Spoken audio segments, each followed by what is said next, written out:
Good afternoon, Bahamas, and thank you for joining us on this wonderful Sunday. Thank you for being here on this Sunday afternoon. It's going to be another very interesting one, and and uh, I need everyone to make sure that they're sitting down for this one. This is going to be a serious one. We're going to do a deep dive. We'll go as far as we can go with this today, as far as we can go. There's so many documents that we have to release, and there's a lot going on. We've uncovered an interesting web. RICO is an understatement for what we are discovering. We're discovering a network that is enabled by corruption, that is enabled by assistance from officials, that is enabled by officials, banking officials, police officials, and even persons willing to front and use their names to front for Mr. Eric Gardiner. And so, ladies and gentlemen, I'm sorry, I know I'm dressed down casual today. That's because of my travel schedule. I didn't have a chance to go and get suited up. We didn't even have time to put up our normal lights and even the microphones. I hope you can hear me well because we didn't have a chance to set up because I like to move around when I do these kinds of live shows. So please excuse me if you can. I'll just do a little check to make sure that I can hear you properly. But you know what we need you to do? We need you to share the live because we're not able to share the live, and a very few percentage of the persons who are following us is getting this. But please share the live. Take this time to tag some persons. Use your ad highlights, your ad followers. Go in your WhatsApp group and put this in your WhatsApp group, etc. And make sure that everyone knows what's going on. All right, so that everyone can get on here because the whole country needs to see this. All right. Um, Michael Pintard has been talking about these special purpose vehicles, this company that was used to dump money into with this $20 million for the Renaissance deal. And I'm going to say this to you: Pintard was on the right track. Now, maybe his team doesn't have the right skills to really do the research and get the information, and so we decided to help, and we did it for them. We actually have in hand the actual $20 million loan. We have it, and we're going to show it to you today. And that's when you're going to see that our country is tangled up in a devastating web that looks like money laundering. It looks like covering up. Some questions are going to come from these answers,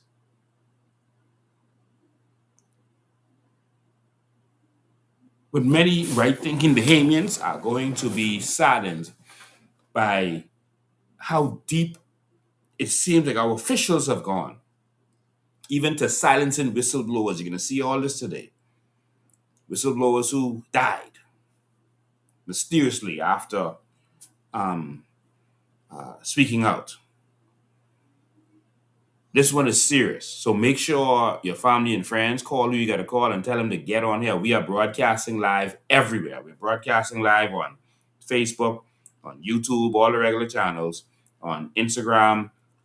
We're broadcasting on TikTok right now, on LinkedIn. You name it, we're broadcasting there. So if you're having problems one way, go another way. For those of you who like to watch it on TV, I know you like to do YouTube, but if they attack us on YouTube like they've been doing for several weeks since we've been doing this, you got to get Facebook, man. I know some people, you don't want to be on Facebook. You don't want to participate in some of the stuff that goes on there. You're not there for that. You're there to get the information and to be able to spread the information because that's where we are. All right. So make sure I get it. So, ladies and gentlemen, with that said, first and foremost, before we get started, I was saddened and devastated to hear of the devastating car accidents that we had. I'm told that we lost a beautiful soul in Grand Bahama, and to her family, we give you our deepest sympathy. We give you our deepest sympathy. There's nothing we can say in this time of loss other than God is still with you. To the families of the four young women who passed away, one of them was in college and almost about to finish college. I think she was in, I think it's Oklahoma that she was in. To her family and to the family of the others who passed away, our prayers are with you.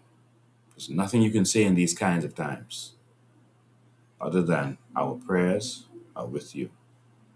To those who were injured, we pray for their speedy recovery at this time, and our prayers are with you also. With that said, I would like to say that we need to make sure that our roads are the way they need to be. Where the accident took place on Shirley Street had a huge crater in the road. I can't personally say that I caused it, but I know other persons who um, had situations because of a huge crater in the road. They're increasing the car licensing fees on us when they never give us the service of giving us good roads for paying that license fee. Um, we gotta fix our roads. We also need good lighting. There was accidents on Prince Charles, and the lighting on Prince Charles is horrible. This is 21st century, and this is New Providence. This is our capital, man. We got to do better. We have to do better. We are paying for this. So rest in peace to all those who we've lost. That's our future. Part of our future has left us in our young people. And for those who are in recovery, get well soon. Our prayers are definitely with you.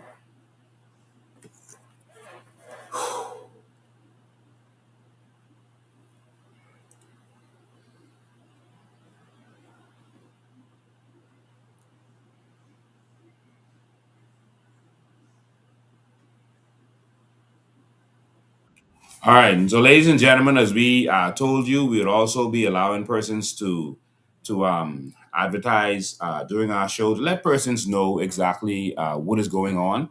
Um, and so we have some persons who are advertising our show, and we're going to introduce them to you. Now, ladies and gentlemen, please share this with all your lives, share this with your family, get on the phone, get everyone watching. That document that Pintard has been asking about, we found it. We're not the PAC, but we're the real opposition. And so we decided to help them.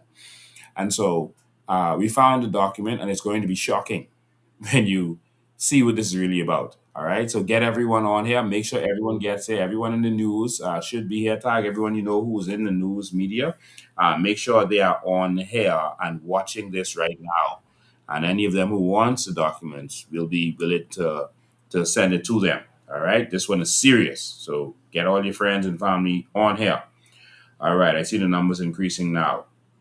So, ladies and gentlemen, today we are brought to you by some pretty amazing companies. We are definitely brought to you by Deep South Bookstore. Deep South Bookstore. We're brought to you by Frank Carey Pest Control. We're also brought to you by Nays Groceries, and we're brought to you by TNT Pest Control, and also 242movies.com. We're brought to you by 242movies.com. And so they have a little commercial that they, of course, want you to see, 242movies.com. They're saying that you can go with them and everything you want to see and watch, etc.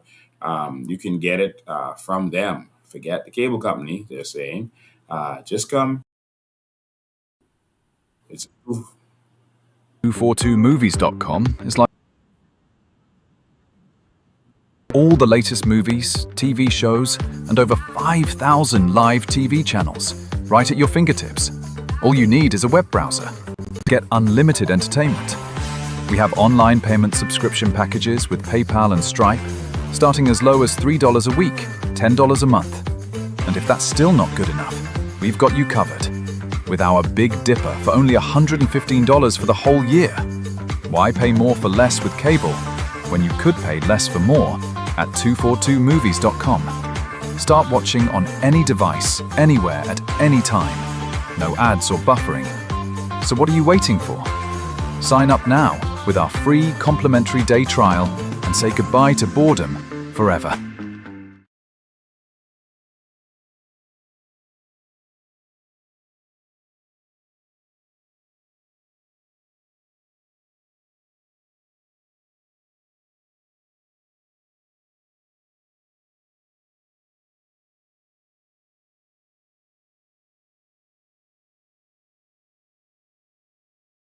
All right, ladies and gentlemen, that is 242movies.com. And we thank you for being a part of this. And we love being able to give exposure to any of our businesses. This don't mean these businesses support us. This just means that they see an opportunity to get their message out there and they're going to be a part of it. Sometimes when we make a post, people advertise their flyers underneath the post in the comments, and we allow them to do it because we have no problem with promoting our Bahamian people. So we don't go there and delete it if they're having their events or whatever. And I make a post and they go under there. Of course, that's my Bahamian people.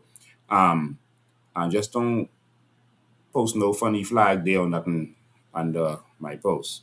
All right. But any Bahamian who is having an event or doing something like that, you're free to come under my post and advertise. All right. Um, all right. Let me see what it says. All right. And so I just want to quickly um, uh,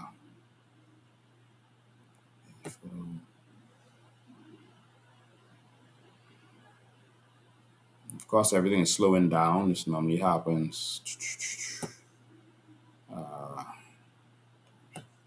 Okay. And so other sponsors are Deep South Bookstore. That's a bookstore right in front of Town Center Mall. You know, they have a building right in front of there. I think it's a green or blue building right in front of Town Center Mall. So that's where that is. They have all the textbooks you need for back to school, and they got the best prices. So we'd advise you to go there and support them. And so that's Deep South Bookstore right in front of the Town Center Mall. Next, we have uh, Mr. Frank Carey's Pest Control. And of course, they specialize in subterranean termite treatment. So if you have termite issues, you go see them. Dry with termite, rodent control, and everything that you need, everything to do with extermination, they deal with it. And so also we got Nays Groceries. I also have been supporting this company for a long time. They are so reliable. I don't have time for anything. So I will just reach out to them, and the groceries, even if I'm away, the groceries will go wherever I want it to go to, and they'll deliver to you. And so they don't do it from a location. You WhatsApp them. They'll give you what they have, what their inventory is, and they'll send those stuff over to you. And so I think that that's a brilliant idea for Bahamians to do. And so I want to congratulate them for doing that. And I can tell you that I've been using that particular uh, uh, company, and it's been phenomenal. All right, and then you also have Top Pest, TNT Pest Control. All right, also a great company that you will be proud of to work with them. All right, and their number is right there 477 1770. All right, so the number for the WhatsApp number for Nays is is 451-5836. All right. And so that's our advertising. Get that out of the way. I want to congratulate all of you entrepreneurs and any entrepreneurs who want to be a part of this. You're welcome to do so. Now, let's get down to the really, really nitty gritty. Where do we even begin? Um, I think I'm going to begin with the big question of of the question has been asked in the House of Assembly uh, of who is paying the legal fees of Eric Gardner. And that's a great question because he's in jail. The money he has should be connected to money laundering, so there's no way that he should be able to just use the money for money laundering to pay for his expenses. And so the question is, who is paying for his expenses? And everyone that we put forward in this show is, of course, innocent until proven guilty. But of course, we have a responsibility as journalists. Yes, that's where what we're presenting this as journalists to ask questions and to investigate. We're the fourth state, and I do have a TV license. We also have a responsibility as leaders of a third party, a political party in this country, to investigate. And we can question everything because it's our money that they're using to do this. And we're going to untangle a web that is phenomenal today.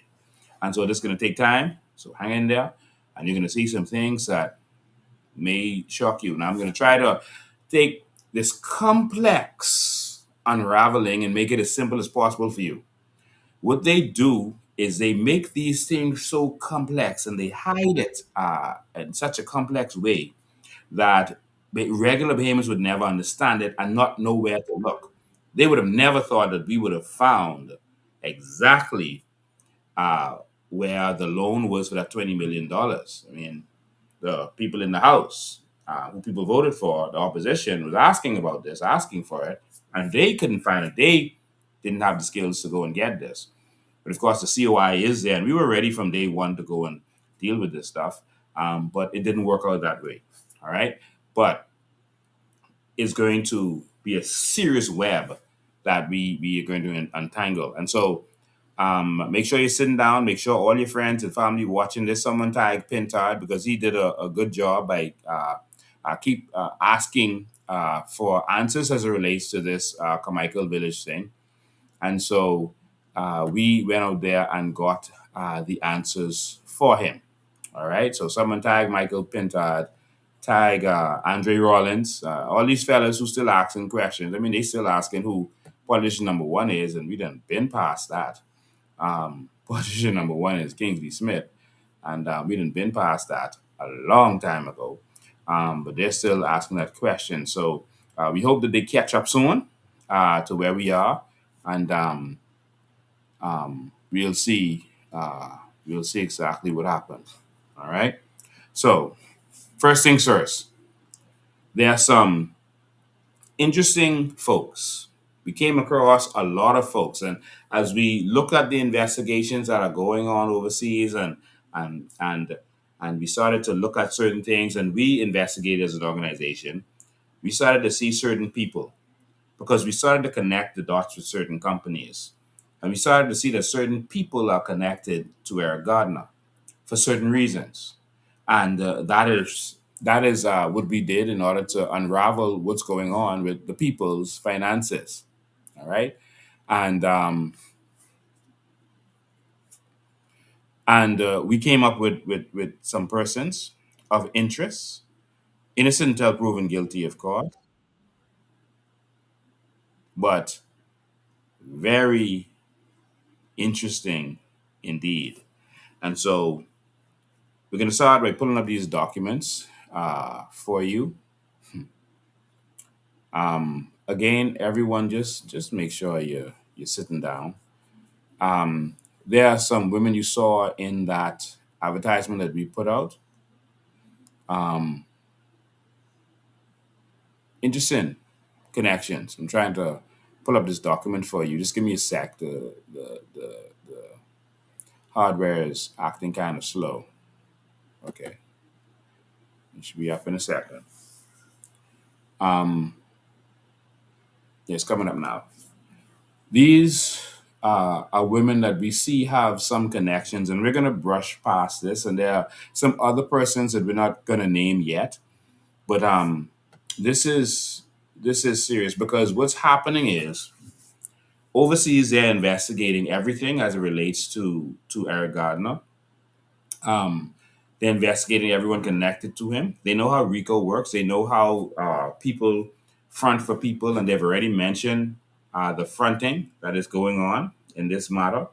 And so they're investigating every single soul connected to this. So there are people who think that they're safe, and they're not. All right. We had a young lady that is allegedly connected to this. She's in the kind of cosmetic field, dealing with faces, that kind of stuff. That is being investigated. Um, and we pulled up documents where the lady is, and I'm not going to call her name yet for a certain reason. The lady is, bought properties cash with no loans. Um, they're very expensive properties. Not many Bahamians can do that. I don't mean she shouldn't be able to, but it's just something that is a red flag that causes you to investigate. And we saw property bought cash in a certain gated community, and then townhouses were built cash in that certain community. We see properties bought in other gated communities and other places in Freeport, etc., and all this done cash. Expensive vehicles bought cash, and and we see the a certain connection, all right, to Eric Gardner, and these kind of people are what are on the watch list now, and they have to be careful. And what gangsters like these, murderous gangsters like these do, they get good people in order to be their face or front for them.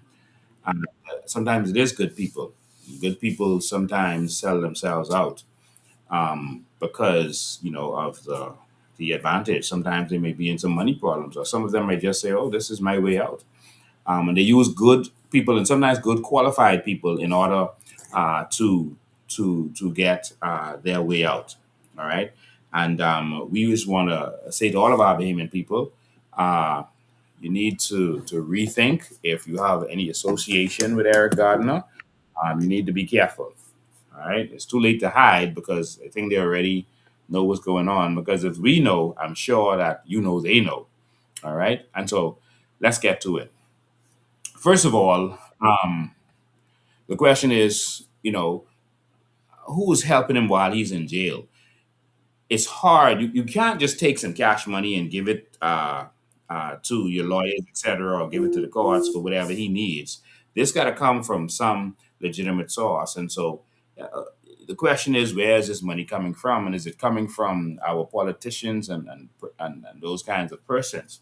All right. We don't want to go too deep today because there's more investigations going on.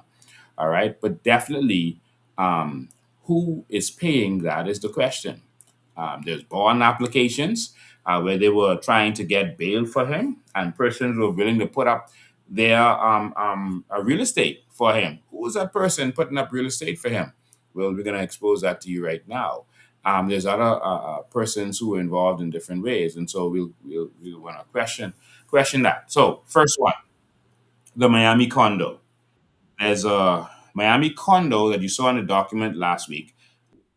Touch on it a little bit more. Putting it up for bond. I told you they were putting condo up to use it for bond, and we were trying to figure out why they were doing that. But they had to show that they had property in the United States in order for him to get bond. In order to get bond over there for that kind of case, it has to involve real estate. Like you saw Sam Bankman-Fried, his parents put up their $2 million home as a part of the bond, and so it had to be someone over there with property over there to put up bond for him. And so these so property, as you saw in the document, I won't pull it up now because I want to kind of speed up, but you saw me put it up last week. Well, a couple of days ago, on Thursday, I think that was. The property was located on 611 Northwest 87 Avenue. Um, I think we have a image of that. The property was put up. It's a nice property.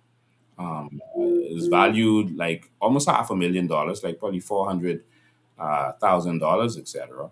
And this was a property that was put up for his bond. And so the question is, who would put up their property for him to get out? and not even know that if he is going to stay, if he's going to run, that's a question. So first, we're going to show you the property. Here it is. I'm going to show you the property. This just be patient. So this is the property that they put up for him, and as we investigate, we believe that he funded this property and is really connected to him somehow.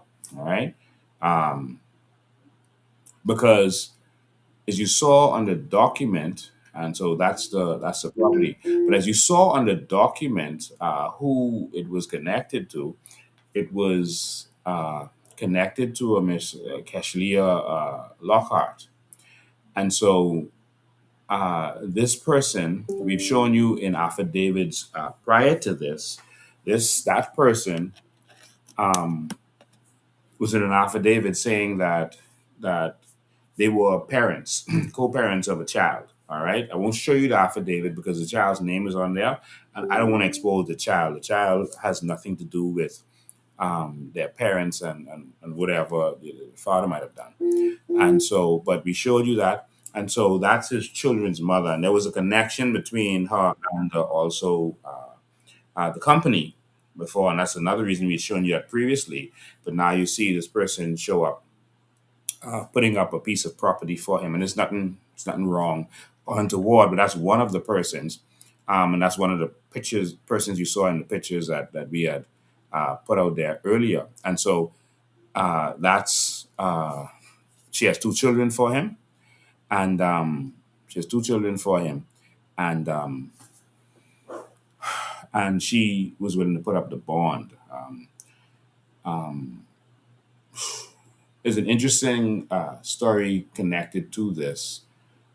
She was previously dating or married to another gentleman, and that gentleman and player was in the back of the yard together. There's a party, and everyone was out to the front of the house, and they were in the backyard alone, just the two of them. And all of a sudden, gunshots rang out, and the fellow was shot. And he even tried to crawl for his life, and there was nothing. Player came from in the back and told everyone. This was in the late 90s.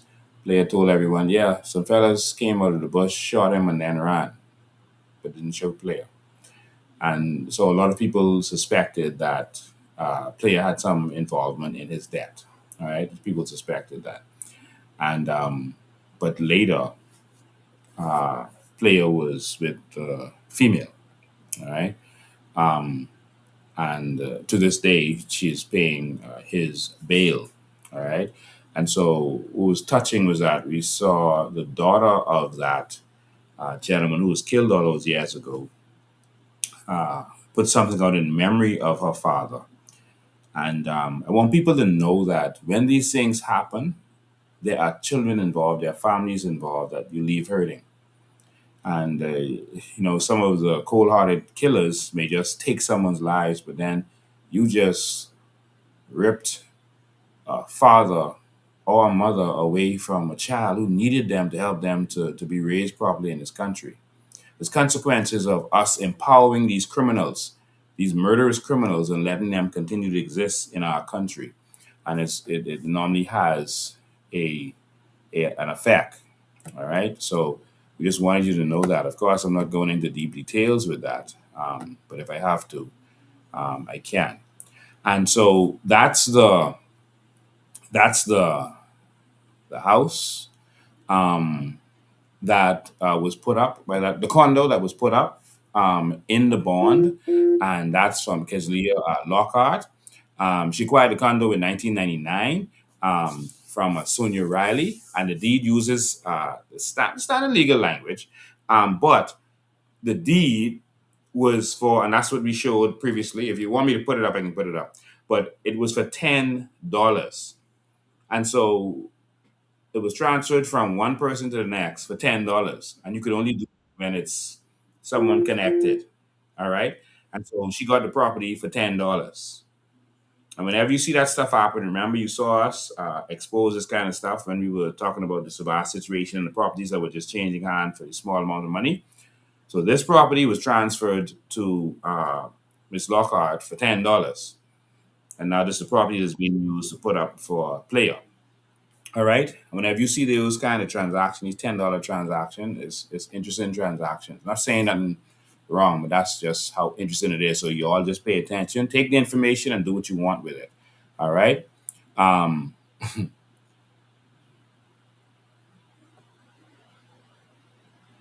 so the question is, why was the property being used to secure for Eric Gardner? Next, um, um, another key point number two with Keishla Lockhart's connection to Gardner, as we said, they have children.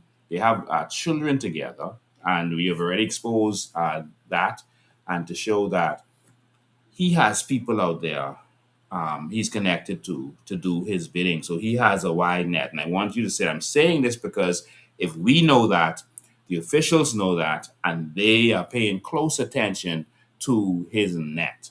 All right.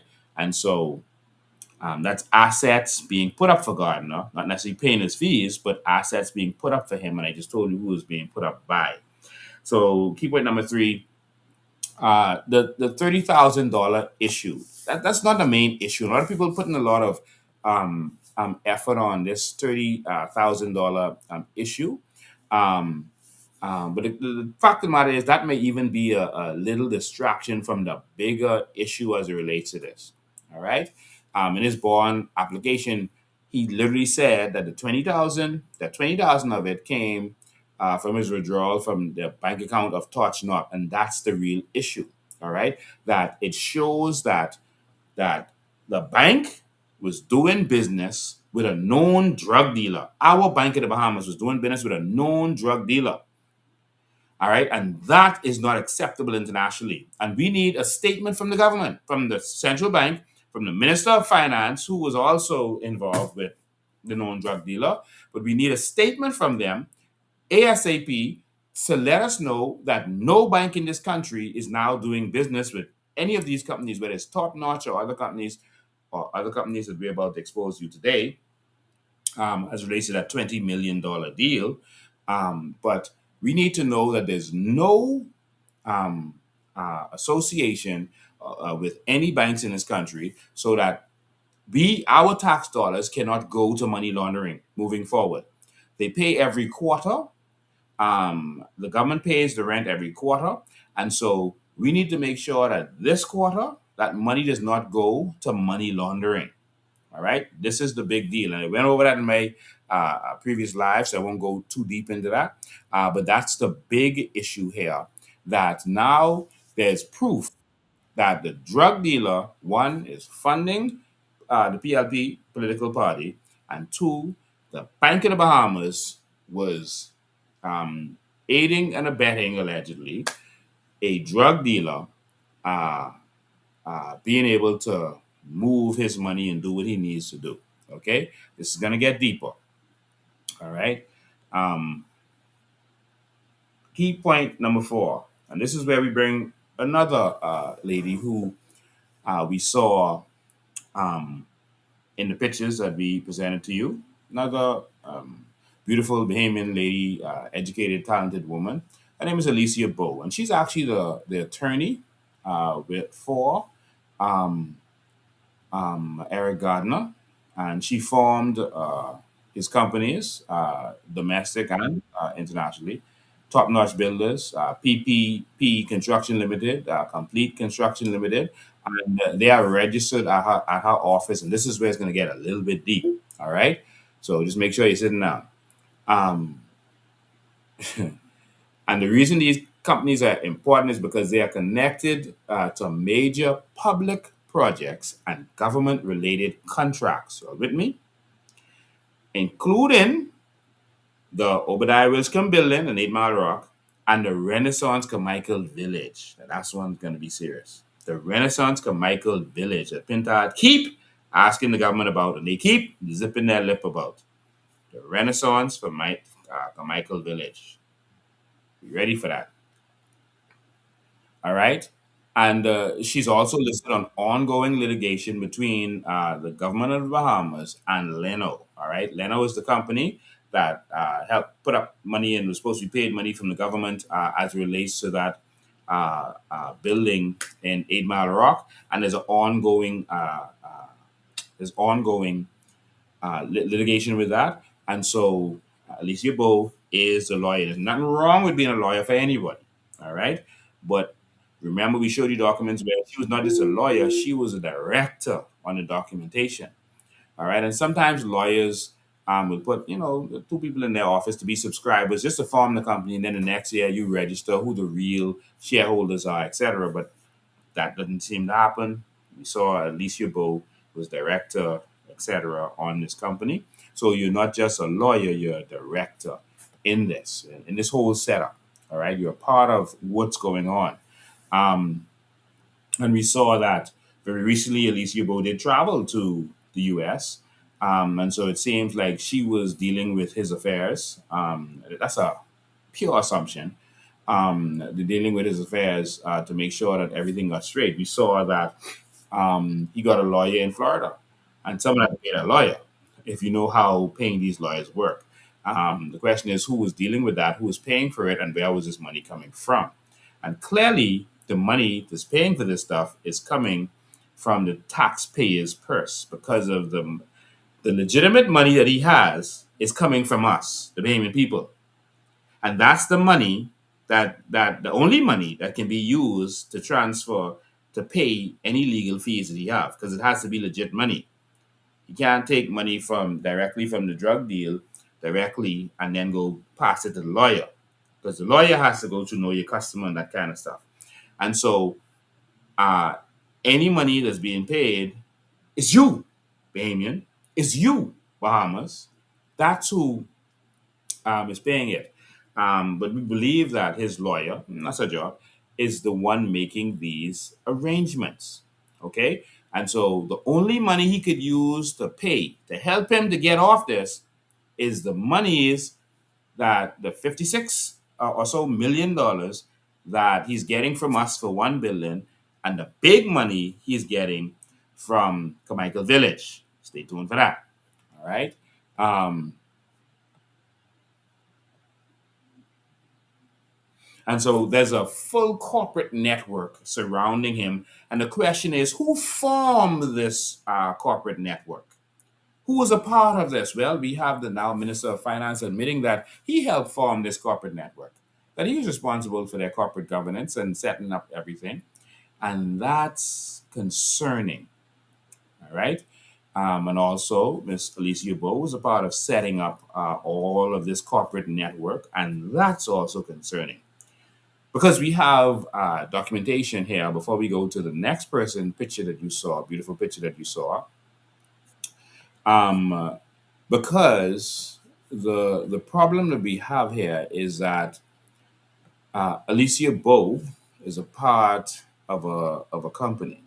All right, it's called Kazam Music and Bowe. All right, and it's a nice company. They had some great celebration when this company was being formed. It's also is between it has a Turks and Caicos branch and it has a Bahamas branch. And so when this whole thing formed, I mean, they even had a big celebration. Uh, again, let me let me show you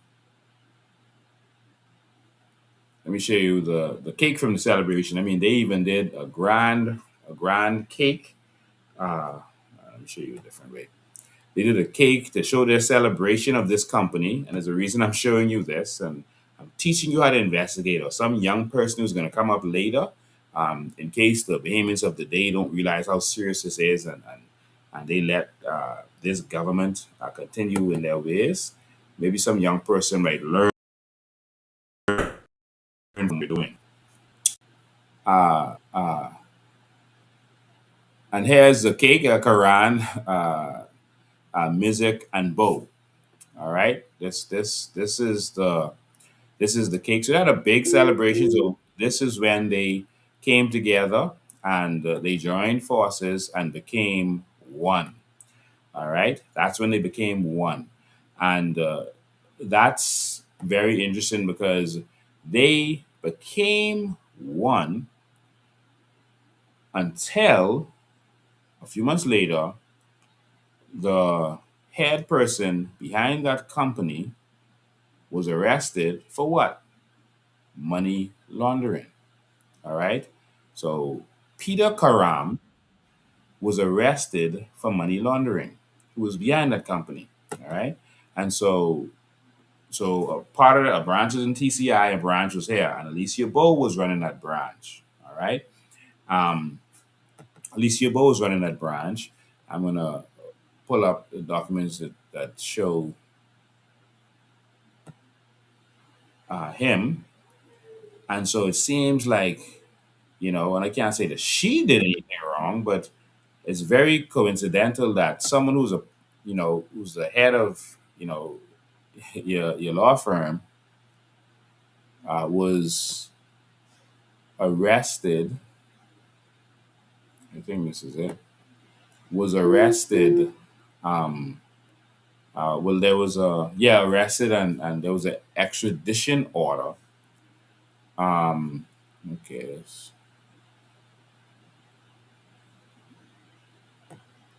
okay, trying to pull this up for you.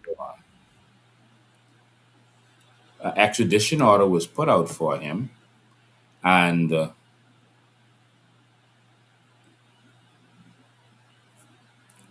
so one sec, everything is just going so slow. Okay.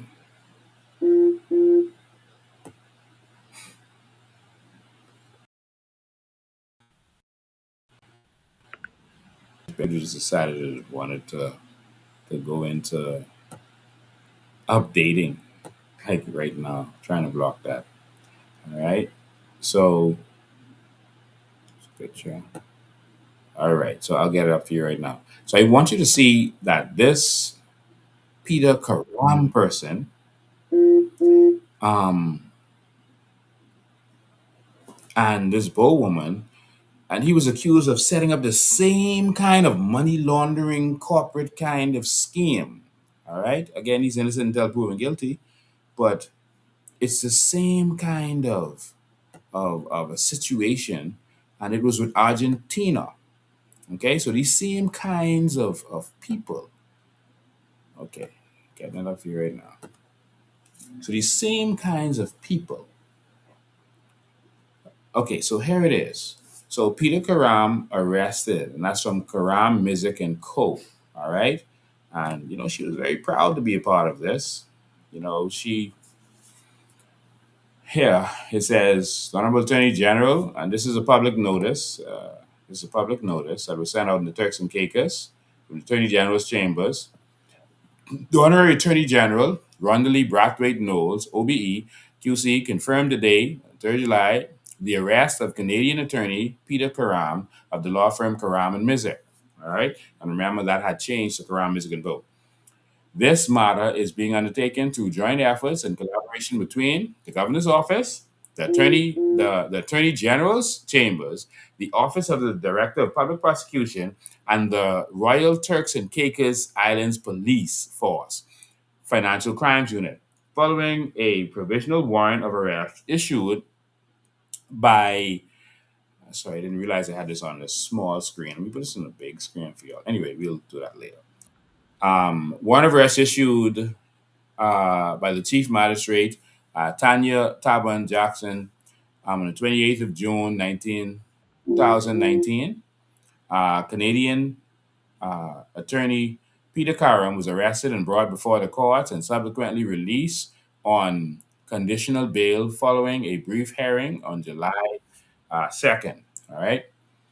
Mr. Karam is subjected to extradition requests made lawfully and properly by the Republic of Argentina to the Turks and Caicos Islands in accordance with the relevant treaty, etc. They talk about Interpol, and they talk about all of this other stuff that's going on. And if you search that name, you're going to see what it was about and what it was for and that kind of stuff. All right. And he was trying to get bail. And so now, so that means that the company associated with, and then all of a sudden, Alicia Bow removed the Karam music from law partners, a company's name, and just went to Bow. All right, Bow Partners. Um, but anyone looking can see, and so there was a money laundering. And again, that don't mean she did anything wrong, but it's stuff that we need to pay attention to, and that y'all need to see what's going on. It's like these are a network of professional money launderers that are out there doing certain things. It's just like the perfect storm if you're really paying attention to what is happening. And right, so I just wanted you to pay attention to that. And so that is a serious thing that we need to take note of. I can't go too much deeper into it, but Alicia Bow did. I mean, her law firm is right next to Hubert Ingram on, and and she did a lot of work for him, for Hubert Ingram. Yes, she did. Um, Let me show you them. They're tight, and she is now tight. Before everything was like it was tight with the F and M's. Now she's tight with Wilson. What's his name? Signing everything for the P. All right. Just so you all know what's going on in your country. And so that is her. And so that's her and Hubert Ingram. All right. And she did a lot of law work for him because no, you don't really do any law work. And the offices right next to each other.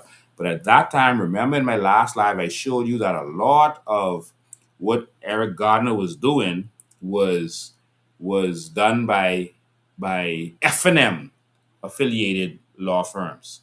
So it seemed like at first everything Eric was doing was F&M, and all of his associations was F&M. Even his lawyer was associated with the F&M. Remember, I showed you Carl Bethel and Arthur Folks, not Arthur Folks. I'm so sorry about that. Michael Folks, that they were doing all of his legal work with the papers, and we could talk about Venice Bay in a minute again. And remember, they was doing all of his work. And remember, when his contract went through for 8 Mile Rock, Carl Bell was Attorney General.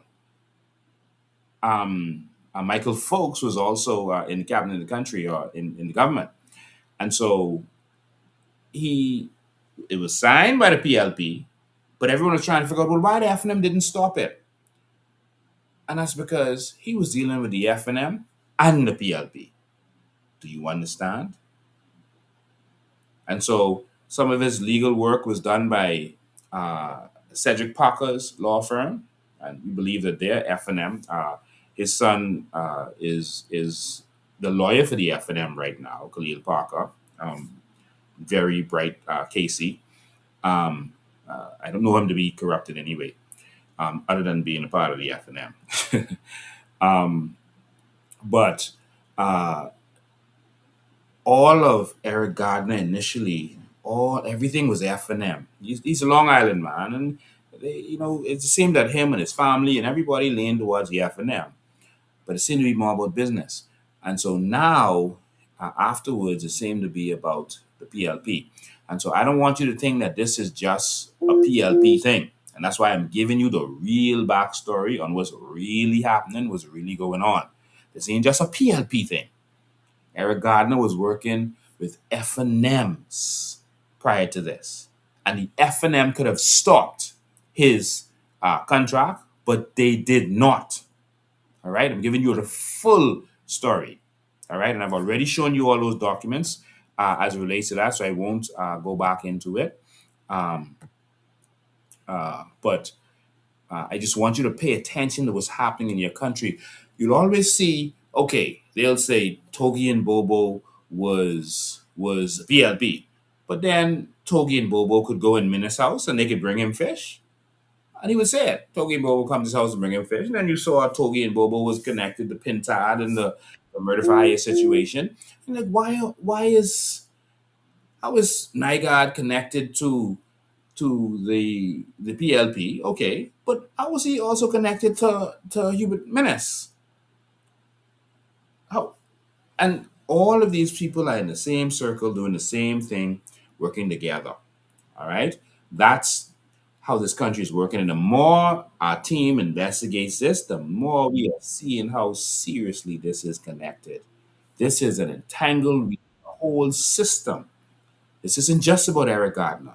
This is about a system that uses people like Eric Gardner. Before Eric Gardner, it was someone else. It was 90 who was dealing with both sides, even though he leaned one side. There was other people, right? There was Arachi. There was Flowers. Flowers would give to the FNM and the PLP. You know, all of them are working together. But right now, one of them uh, wants you to think the other one is bad and connected to this, while they're not. But both of them are connected to this. That's the reality. The FNM is not free when it comes to this. So I just wanted to make sure that you understand that as we're going forward. And that's why they're only going so far. You're not going to see them do a judicial review about this contract that was given to him. They could do a judicial review right now, and they could say that that contract needs to stop. Where was the procurement part of it? It wasn't done. They gave it to a crony. They could mash this down right now and make sure that that building goes to the government, and we got a building free of charge, no rent, moving forward. The FNM can force that right now, free of charge, but they're not going to do it. So, Pintad, you watching this? I dare you to do a judicial review to say that that building was financed by drug money. The contract was done by cronyism, and that building should go to the crown for the Bahamian people. I guarantee everyone watching this and everyone on the sound of my voice, it will not happen because they in this together. Now, Pintad, you have a chance to prove me wrong. Go for it. Go for it. All right. And I would gladly come back and say, I was wrong. Michael Pintard went ahead and did it after I told them to do it. It doesn't matter once it gets done. All right. Now, that's most of what was happening there in a nutshell without going too deep, because I know the time is going to run out on us. We can't do this in one show. I wish we could. Now, that takes us to the next person, and we're going to circle back with some other stuff as it relates to that. Um, but the I'm going to say this: Eric Gardner used to work with the FNM. He got the PLP signed a contract through Obi Wilchcombe, and Obi put it in 8 Mile Rock because him and Obi was very close friends. I think they were schoolmates, and they were close for a very long time. Him and Obi Wilchcombe, and that's how he got it. And then his association with the FNM got it to be pushed through and got it to go through, and that's why we are here where we are right now. And we're in a position right now where if the U.S. wants to come for that building, they could come and take that right now because it's clear that that building is connected to money laundering and the proceeds of crime. The next person that we showed, another beautiful, intelligent Bahamian woman, um, is Miss Patricia Darville. Interesting. As soon as we put that advertisement out, she went back and locked her Facebook page. All right. So I guess my team would have gotten her picture off of the Facebook page, and so she went and locked her Facebook page. I don't know. I mean, normally you not keep a Facebook page, but there she is. And was interesting is she knows Eric Gardner. And that don't mean nothing. A lot of people know him who are very innocent. Everyone here is innocent of proven guilty. But we saw a transaction, and this transaction really was interesting. I'm going to show you why. We're going to show you this document because she works the Commonwealth Bank or works the Commonwealth Bank. All right. And Eric Gardner actually did a conveyance to her for a property in Venice Bay. Okay. And what's interesting about that transaction.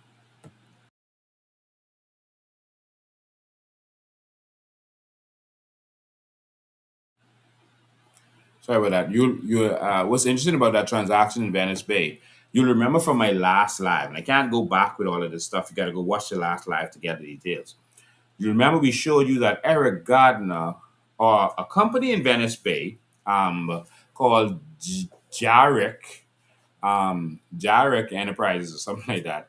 That Jarek company seemed to have bought up. Like, it feels like most of the properties in Venice. Like Venice Bay was really about like almost funded by him because he bought up all of these bunch of properties in there, and that was interesting. And since we've heard that persons in Venice Bay are very concerned about this, and some of them are angry, they didn't know all of this that we revealed last time, and we hope that they're watching this time because you're going to see more. And so when we first investigated, we said, you know what,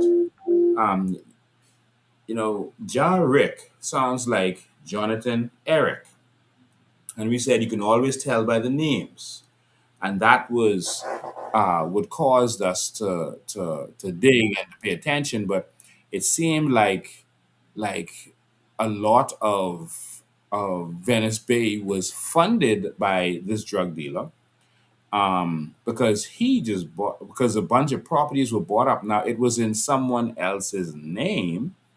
All right, it was in someone else's name. Remember the young man who turns out to be his nephew, and we showed the proof of how that is his nephew.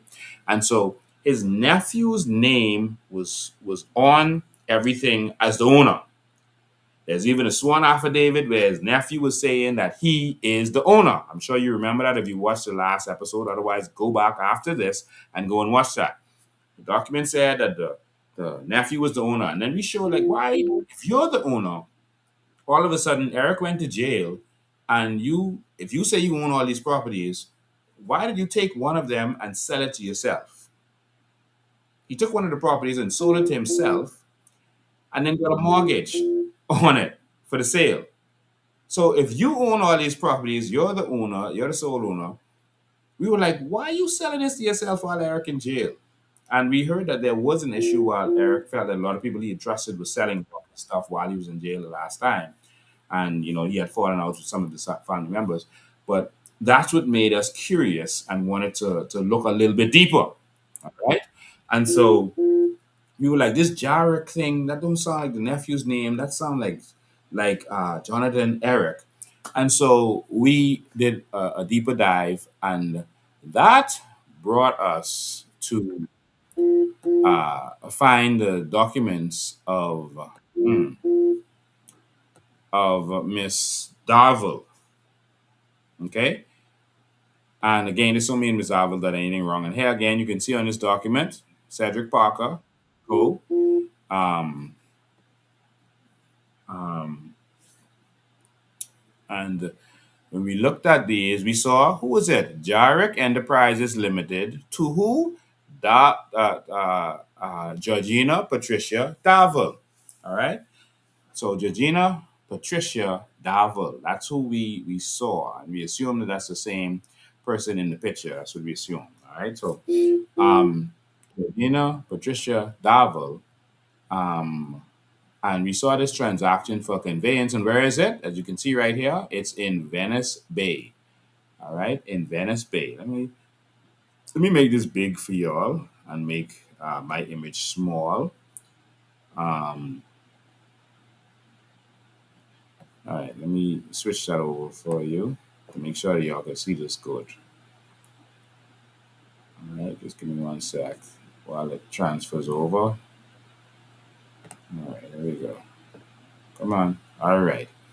I want to make it even bigger, but I'll leave it like this for now. All right. And so this is Venice Bay again, and it seems like this man is the funder of Venice Bay, and so that's gonna be interesting, seeing what happens with this in the near future.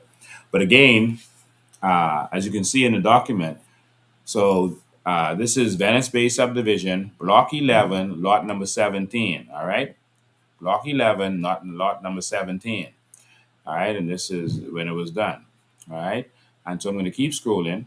Cedric Parker, etc. And you can see Jarek Enterprises. Remember, this is the same Jarek Enterprises that we said sounds like Jarek.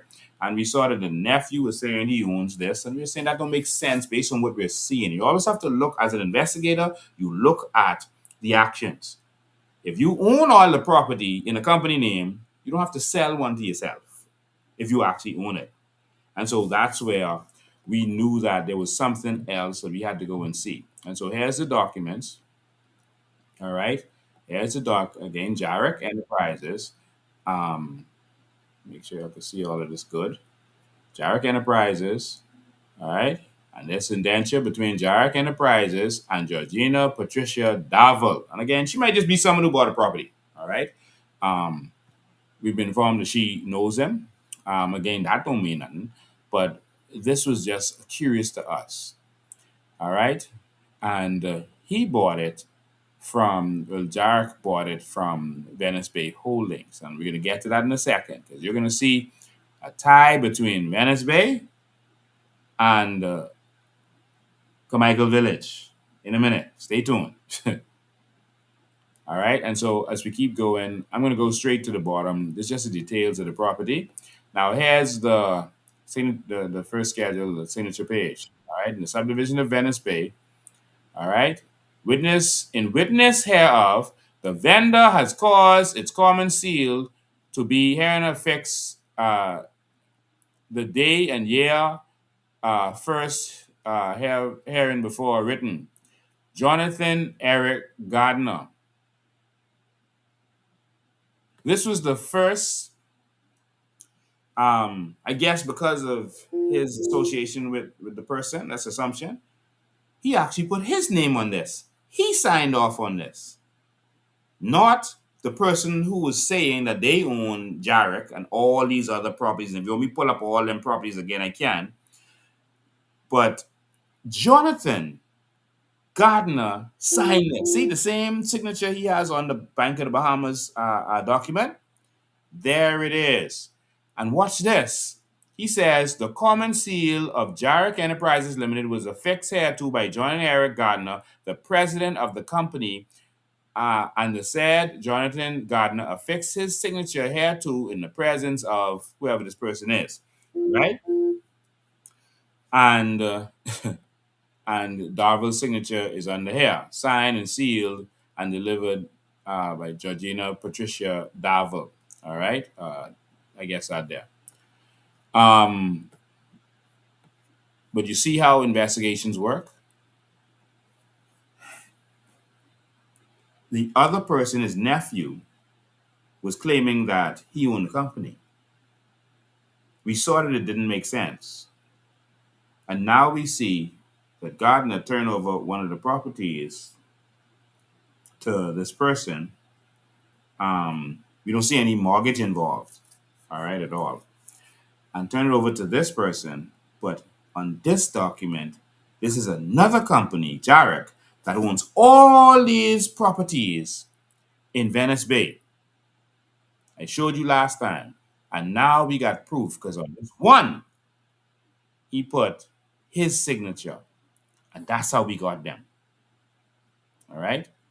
Let me, just for point of reference, let me just go back and pull up the documents from the previous live so you can actually get an idea of the amount of properties. Let me see how quick I can pull this up. Where is this? If I can find it quick, I'll pull it up for you. The amount of properties that's owned by Eric Gardiner with that fake shell company, with all those properties in Venice Bay. There's a whole slew of properties in Venice Bay. Just give me a sec, trying to find it now. All right. His nephew was Spence Dorset. All right. His nephew was Spence Dorset. All right, I'm going to pull it up for you right now. I want to give you just a little idea.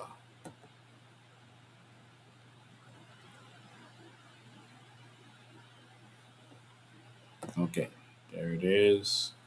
Just pull it up for you. I want to give you a little idea. That's how deep this thing is going. Um, they hide in these companies, and they think that because they put it in a company that no one is going to be able to find it, that there are not investigators out there who can get this kind of stuff.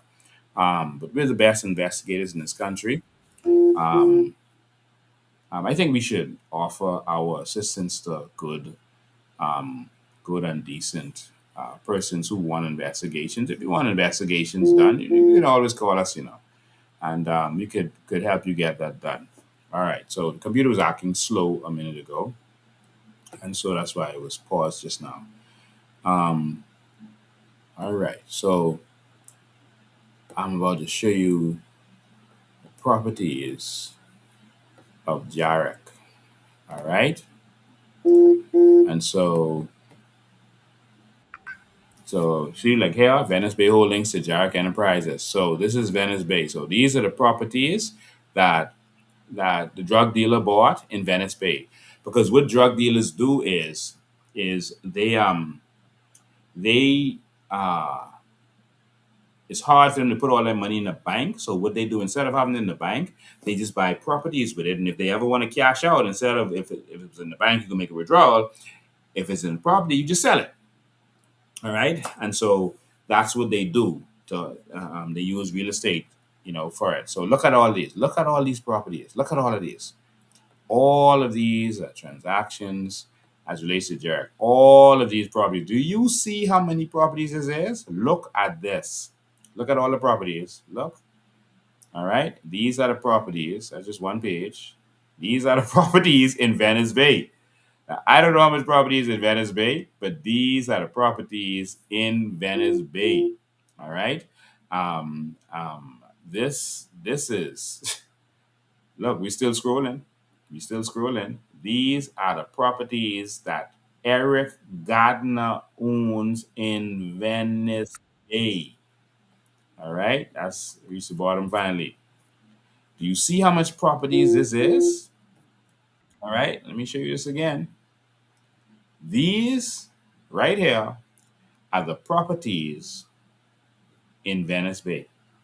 You see all of these Jarek Enterprises, see Venice Bay Holdings Limited, Jarek Enterprises. All right. These are the properties that America can come for in Venice Bay.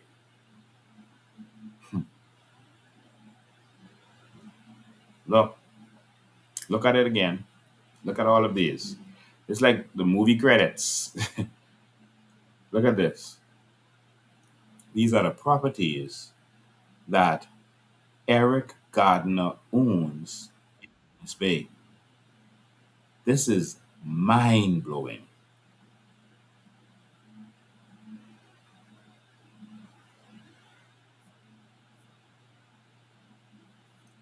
I should have added up the value of all of those properties and see how much millions or tens of millions, definitely tens or maybe even over 100 million in properties or hundreds of millions in properties that he owns in Venice Bay. If you add all these up, that's crazy. All right. That's crazy if you add them up. And he had started developing some of them. All right. Um, to further the money laundering. So you just because he's a contractor, you just pay your staff, you have the cash, and you pay your staff with drug money, and you can build on the properties. All right. And you started developing these properties. And so that's a serious situation right here. And this is how money has been hid. And so Spence Dorset, of course, is his nephew who was fronting and initially saying that this is his properties, but you see that? And so now we just showed you evidence that Eric Gardner owns Jarek Enterprise, and that was another company that he was using to launder money. All right, or allegedly using the money to money launder. but that's a company we feel that he was using to launder money. All right. How is it that the little COI that they say is irrelevant can find this with the police who say they've been doing an investigation, the government of this country, and the PAC can't find this stuff? They say it's right there. I heard someone troll say, "We showing you stuff that you could get, you could go and search for yourself." Okay, then why no one doing it? Why is no one doing it if it's that simple?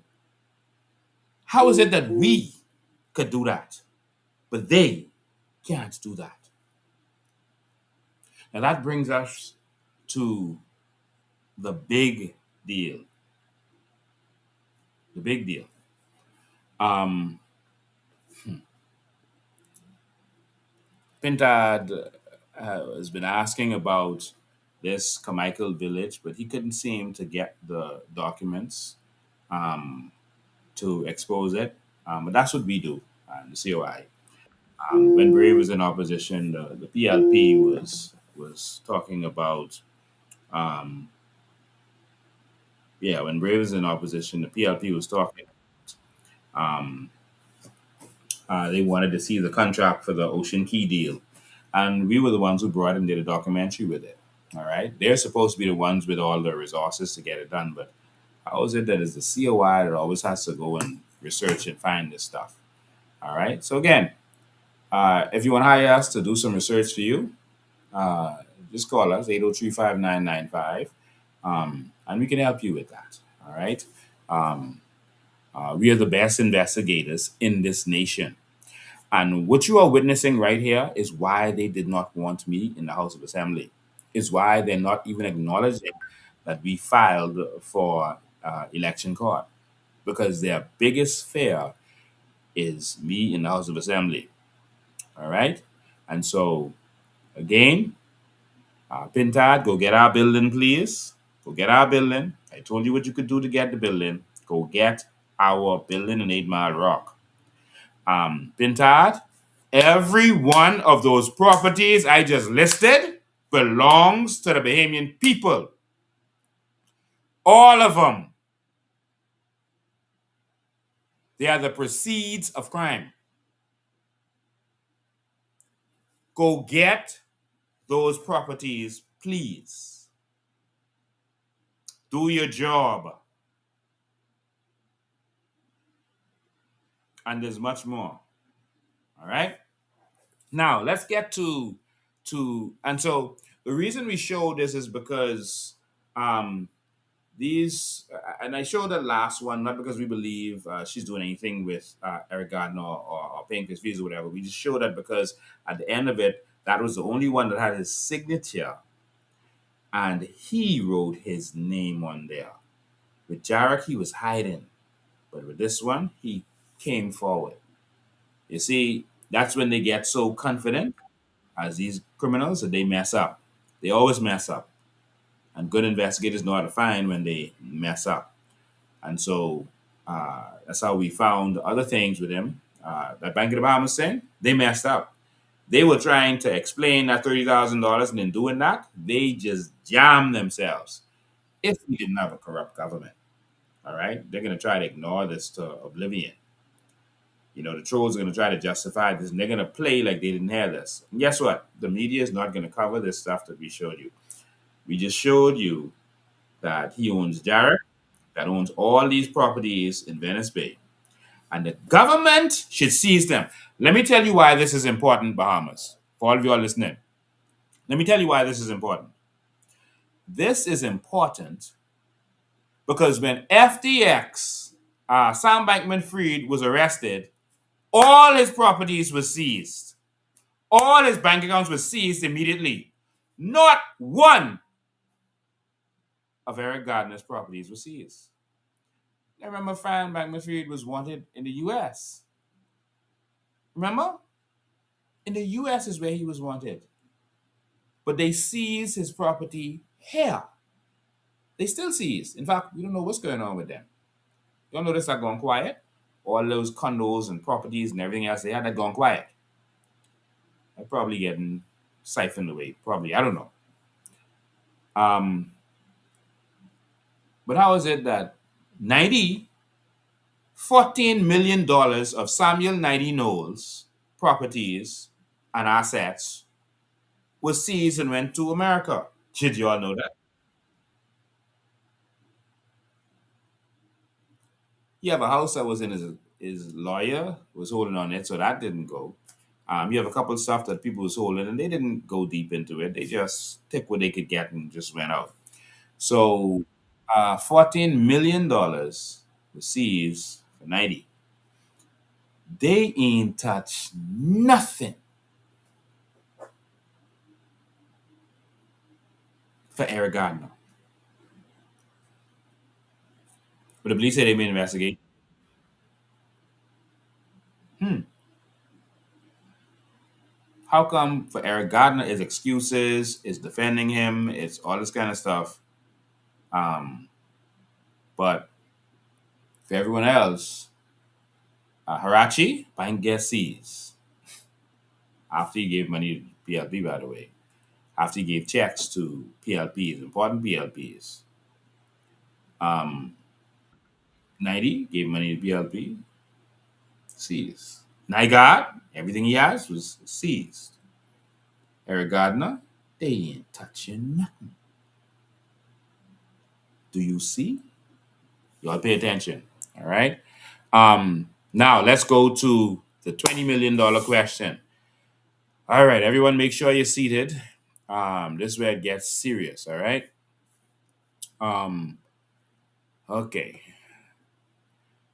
Where do we even begin with this? This is a serious matter right here, ladies and gentlemen.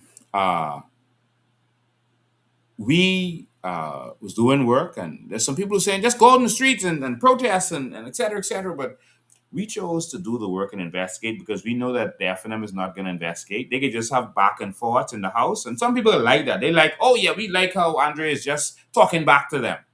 We need more than that. We got to do real investigation so that we can actually solve this problem. And then once you know what's going on, then we need the opposition who's being paid over $10 million this term. Yes, they are. We showed you the documents on that. We need the EFNM to file judicial reviews, to push for commissions of inquiry and all this kind of stuff. We need them to do work, not row back and forth and say, oh, see how cute that is? They ask them questions. That is so nice. Good opposition. You all question them. Oh, see, Andre Rollins back talking. He rowing them back. Oh, that's smart, Andre Rollins. He rowing them back. No, we need substance. We need you to come there. I'll present you with the document. So, Pintard, if you call me, I'll give you the document. The media, if they call me, they can get it.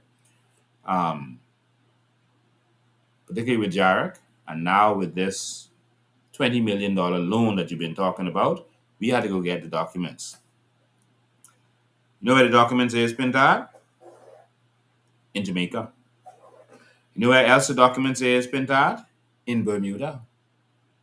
Do you know where else the documents is, Pintard? Right here in the Bahamas.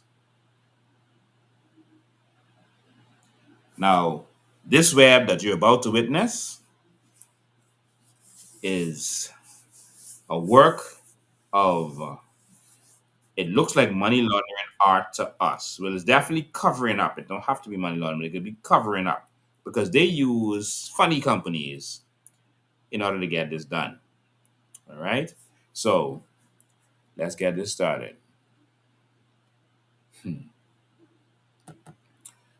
Uh,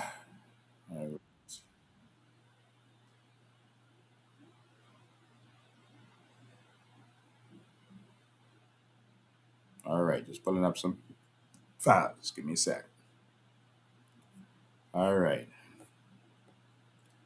All right. The Carmichael Village situation is serious. All right. So there's some main points here. The first thing is that there was a serious, mysterious $20.2 million treasury transfer loan, a recorded promissory note that shows a $20 million obligation by Carmichael Village Project Development Company Limited. Where does company come from? Who owns that company? Why is that not the Ministry of Housing, as it normally is? Why did they form, and the company was just formed, a special company to do all of this? What we're about to show you is how they do the skullduggery. And Bahamians need to speak up about this. And so there was a promissory note. And notice I didn't say a mortgage. They gave away $20 million on a page and a half promissory note. You can't get $1,000 on a promissory note right now.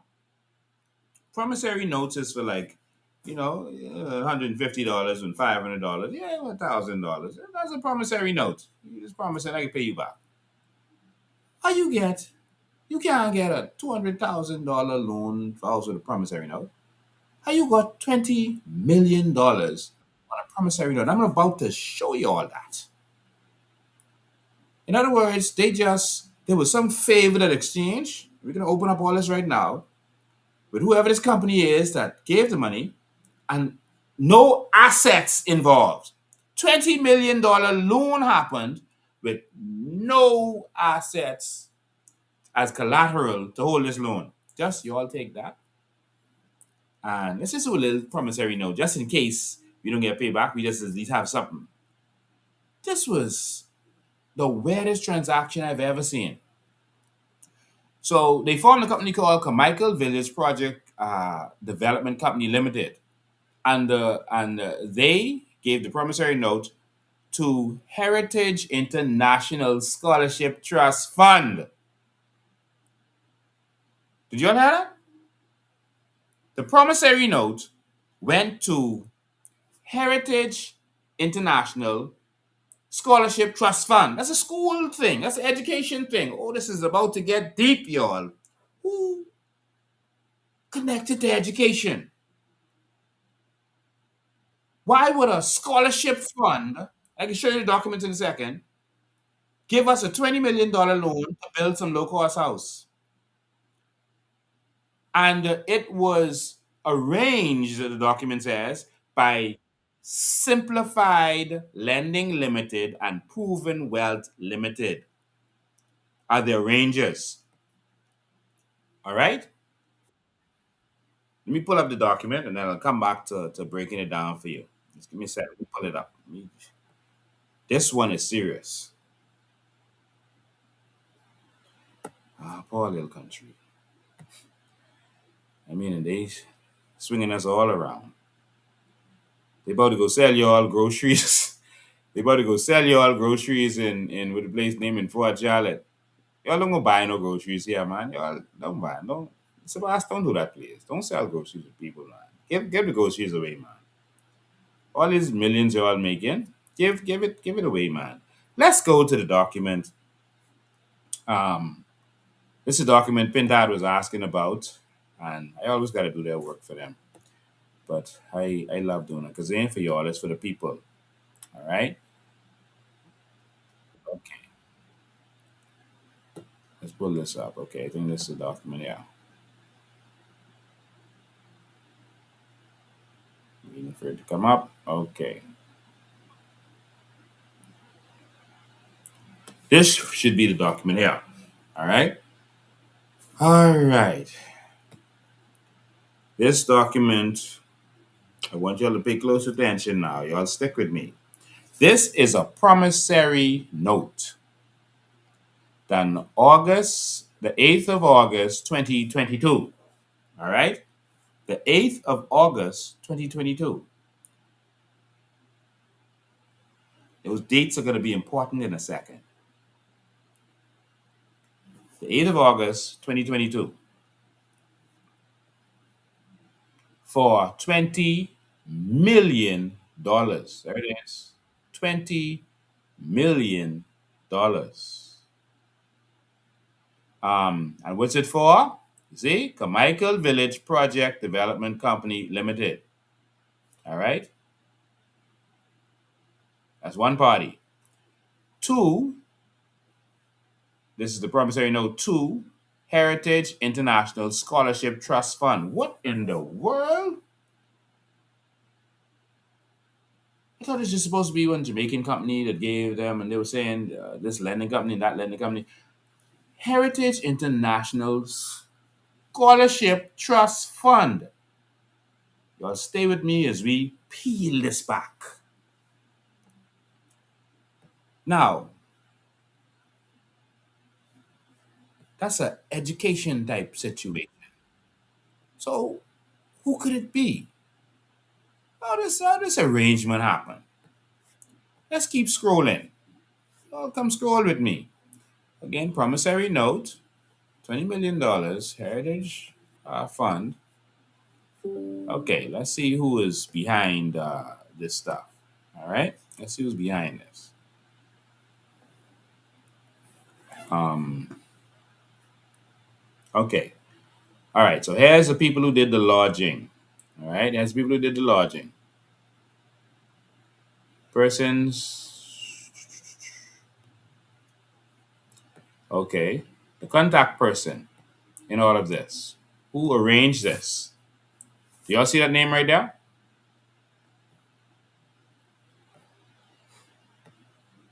Y'all see that name? All right, let me see if any smart Bahamians know who that is. Someone please tell me who that is. Just the person who did the promissory note. I'm gonna watch the text. Let me see if you know who that is. The name is right there in the front of you. Contact person. It says Zarina M. Fitzgerald is the one who did the promissory note.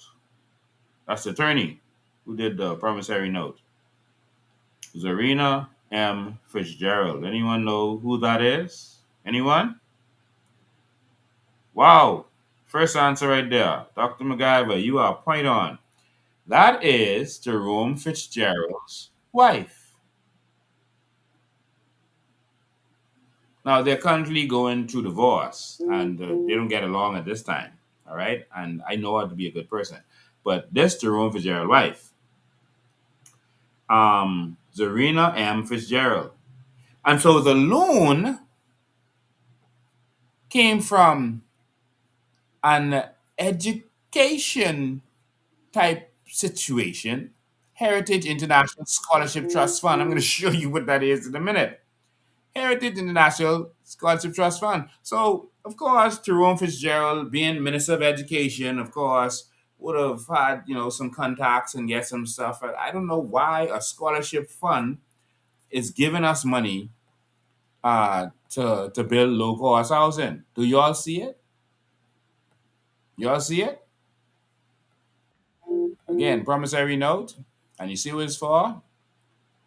Uh, Carmichael Village Project Development Company Limited, the borrower, and Heritage International Scholarship Trust Fund for and on behalf of the Heritage International Scholarship Trust Plan, the lender. So that's two different things.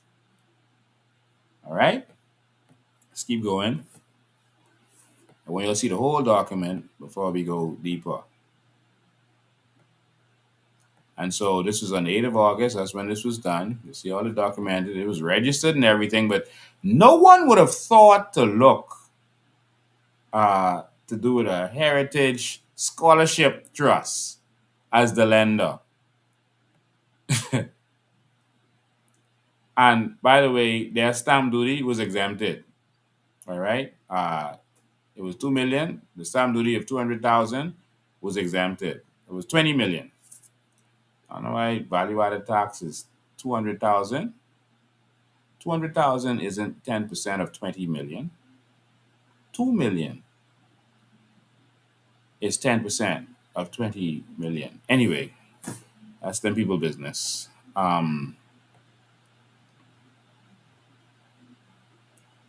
So value 20 million and the amount of value added tax, they have 200,000. What kind of skullduggery is that? So here it is. So for value received, the Carmichael Village project, this is the actual note here. All right. This is the actual promissory note. It's like a page and a half. All right.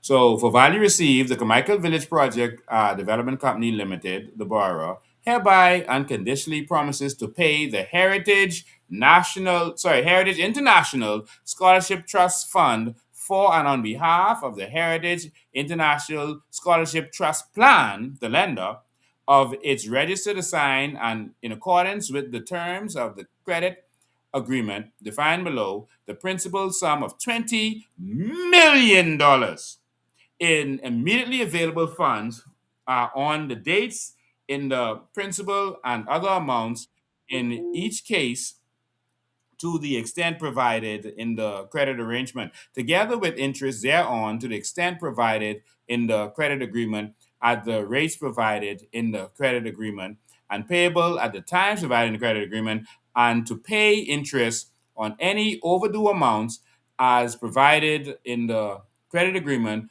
Both principal and interest are payable as follows. Uh, Royal Bank of RBC Royal Bank Bahamas Limited. Name of the account Heritage International Scholarship Fund. They got bank account here. I want you all know we about to go Jamaica, Bermuda. But okay, account number so and so, Bay Street. Uh, in immediately available funds in each case in Bayman dollars, free and clear, and without deduction. And all present and future taxes as it sets forward in credit agreement, capitalized terms are used but not otherwise defined herein shall have the respective meaning set forth in the credit agreement. This note shall inure to the benefit of the lender and shall be binding upon the borrower. The borrower, no collateral. This note is the note referred to in and is entitled to the benefits of the credit agreement dated the 28th of June 2022. All right. As amended, restated, and otherwise modified from time to time, the credit agreement among the Carmichael Village Project Development Company Limited as borrower, the lender is defined herein, and simplified lending. You keep hearing this name over and over. Limited and Proven Wealth Limited as arrangers. The credit arrangement contains, among other provisions, provisions for acceleration of the maturity of the principal amount uh, outstanding and accrued interest on the amount due, etc., etc. All right. Um, and the borrower hereby waives diligence, presentment, demand of payment, etc. No due diligence. Okay, cool. That's perfect when you're dealing with the people's money. This note shall be governed by or construed in accordance with the laws of the Commonwealth of the Bahamas, without giving effect to any conflict laws, etc., etc. Any legal action or proceeding brought against the borrower with respect to our rising out of the note may be brought and or removed. So they want you to do it a certain way. All right. So here it is, the Carmichael Village Project Development Company Limited as borrower, and it's signed by Antoinette Thompson, president and director. What? Antoinette Thompson. Who is that? That is the president and director of the Carmichael Village Project Development Company, who the note name is in. Now remember, this is a PPP. And if this is a PPP between Complete or Top Notch or whoever, because it's so confusing now, if this is a PPP, that person who did the PPP is supposed to provide financing, provide the money, build it, and then have a lease to own with the government. They pay rent until they finish and then they'll own it. So why is there a loan involved? Why isn't the money coming from players' companies? Why is a loan involved in this? It's a PPP.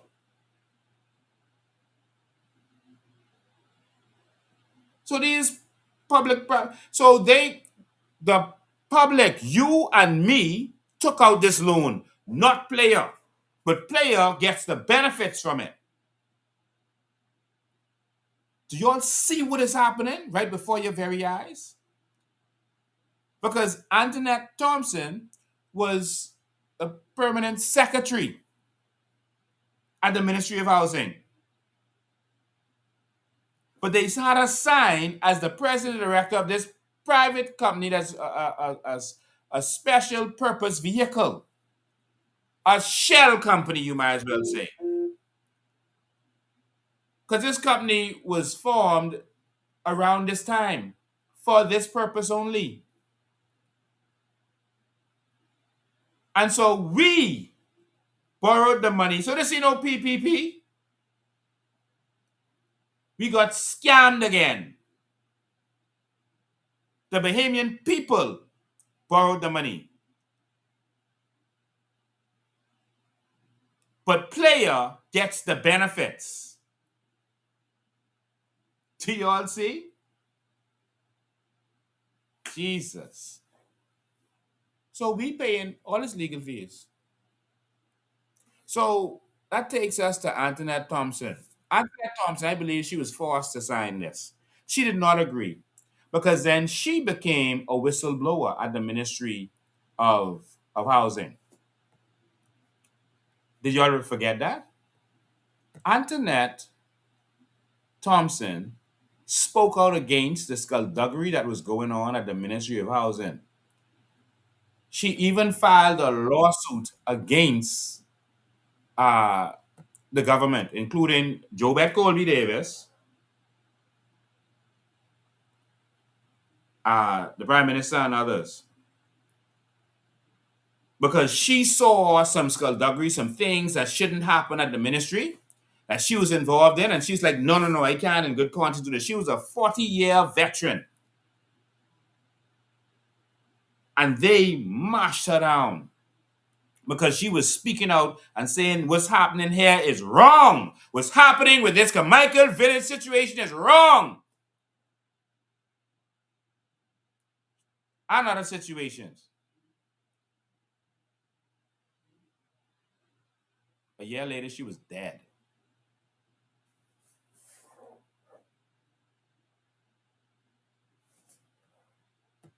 Watch this video to get a good idea of what's going on with all this skullduggery. The woman whose signature is on that document, here's her speaking of. Antoinette Thompson was permanent secretary when Jobeth Colby Davis had ministerial oversight for the Ministry of Housing and Transport. A Supreme Court filing dated October 27th names Prime Minister Philip Davis, Colby Davis, Secretary to the Cabinet Nicola Campbell, the Ministry of the Public Service Permanent Secretary Gina Thompson, Undersecretary in the Ministry of Transport and Housing Gaynell Roll, and Transport and Housing Undersecretary Dr. Donna Miller. In the court document, Thompson alleges since April 2023, the defendants have effectively punished and disciplined her without justification and opportunity to address her accusers. The document also lays out multiple instances she claims back up these points. The document says around April 2023, after a trip of public and private sector officials to the Dominican Republic, Thompson was called to the Cabinet office by the Secretary to the Cabinet. She was informed that the minister had reported their work relationship as unstable. She was then placed on unrecorded leave. It also claims in or around June 2023, the Prime Minister, Secretary to the Cabinet, and David Davis, in his capacity of permanent secretary in the office of the Prime Minister, insisted Thompson undergo an independent assessment with Dr. David Allen. It also says at no time did the Prime Minister, the Minister, or the Cabinet Secretary formally outline behaviors calling. It also reads the actions of the third defendant negligently, unlawfully, and maliciously placing the claimant on unrecorded leave and not specifying the ambit of the leave to the claimant's colleagues, and the claimant's subordinate staff caused and still causes the claimant pain and suffering and damage to her professional reputation. According to the document, in July, Undersecretary Miller called Thompson's son, who works at the Road Traffic Department, to her office while he was on leave. The court document says that upon arriving, Thompson's son was allegedly told to remove her personal items from her office in the Ministry of Transport and Housing without reasonable, lawful, or any explanation. Thompson alleges she was given until the end of the day to remove all her personal items from the office while off the island. She claims this caused her embarrassment and damage. Thompson is seeking general damages, special damages in the amount of $7,500, costs, interest, and any other relief the court deems just. Reporting for Our News, I'm Berthany McDermott.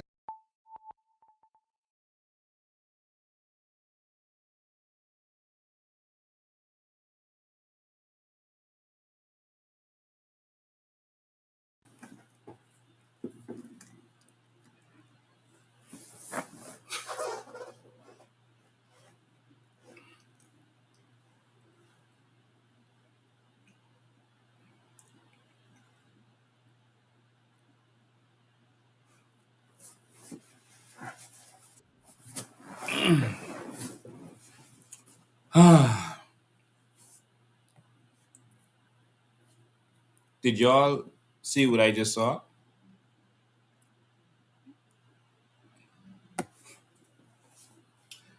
Ladies and gentlemen, that woman was speaking out against this. She was even allegedly forced to sign that thing. And she spoke out. She became a whistleblower. And then they started to tell her, they started to say, oh, she needs to go for psychiatric evaluation. That's what they do. They try to discredit you. They try to make it look like you're crazy or you're mental. They try to discredit you in any way, make you look like a crook, bring up stuff against you. That's how they fight these kinds of battles. I hope you all catch on. So the young person who might be having to see this to fight this in the future, just know what's coming. And be prepared and don't let it stop you. First, they tried to make it sound like she needed to get evaluated because that's what they do. And then, next thing I know, a year after filing that lawsuit, she was gone.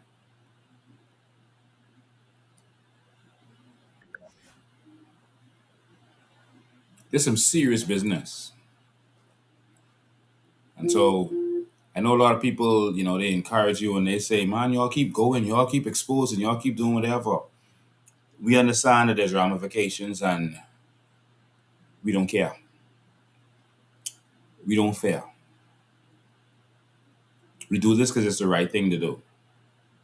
And we know they're going to come after us, they're going to attack us, they're going to slander our name like they tried to slander her. Good 40-year veteran, all of a sudden they say, no, she got to get evaluated because all of a sudden she got to get evaluated because she's standing up against your crookedness that y'all was doing in the Ministry of Housing, allegedly. And then the woman just died? Seriously?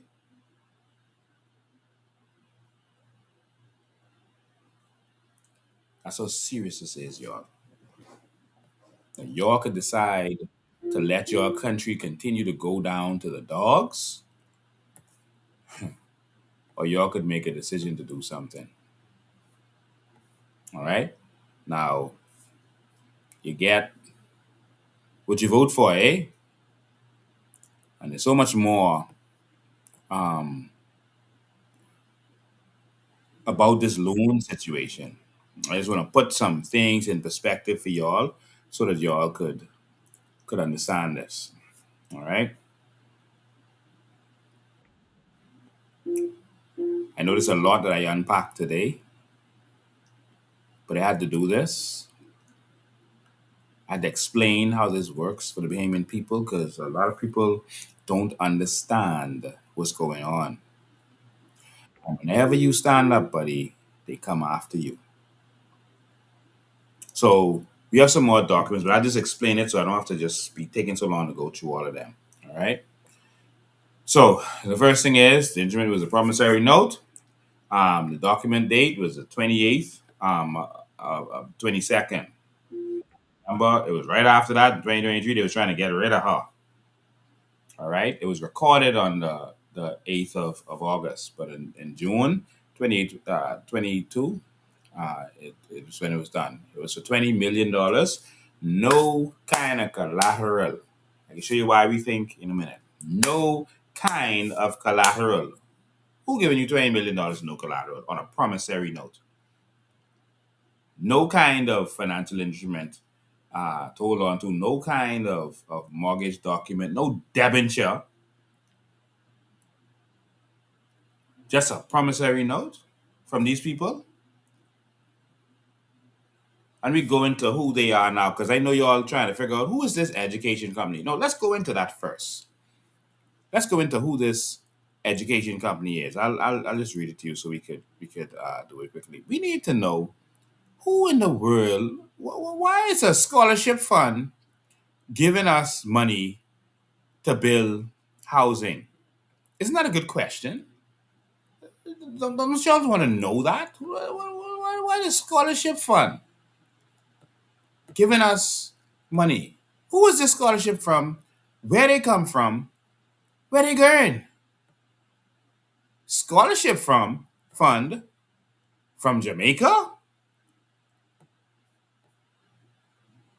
Why is who hooked that up? And why? See, Pintad, this is what y'all should be doing. Not just screaming across the House of Assembly floor. Because if I was in there, this was getting tabled. You ain't got to worry about that. If we could do this outside the House with no subpoena powers like y'all have, imagine what we could do in the House. But again, we get what we vote for. And now I see PLPs are crying. I saw one voice note with a man cussing and carrying on, talking about Mr. Darvel. No. You put him there. You take it. You sit. Don't cry. He was on there saying he crying. No. You don't cry. You sit down and you take it like a man because you fought for that. And we told y'all. He said, the same thing they do last time, they do it again. That's what he said in the voice note. The same thing they do last time, they come doing this again. Give me $1,400 contract.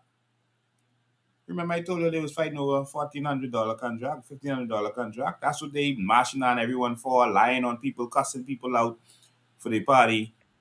And now, what did you expect to happen other than what been happening? If that's what they was doing before, that's what they can do now. So don't cry. You take it. You shut up and take it.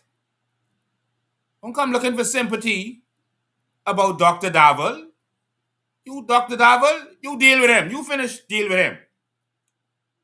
Because he wanted you there. He fought for you to be there. Now he crying about you. No, you take it. Calling Dr. Darvel name in your mouth. Don't do that. You put him there.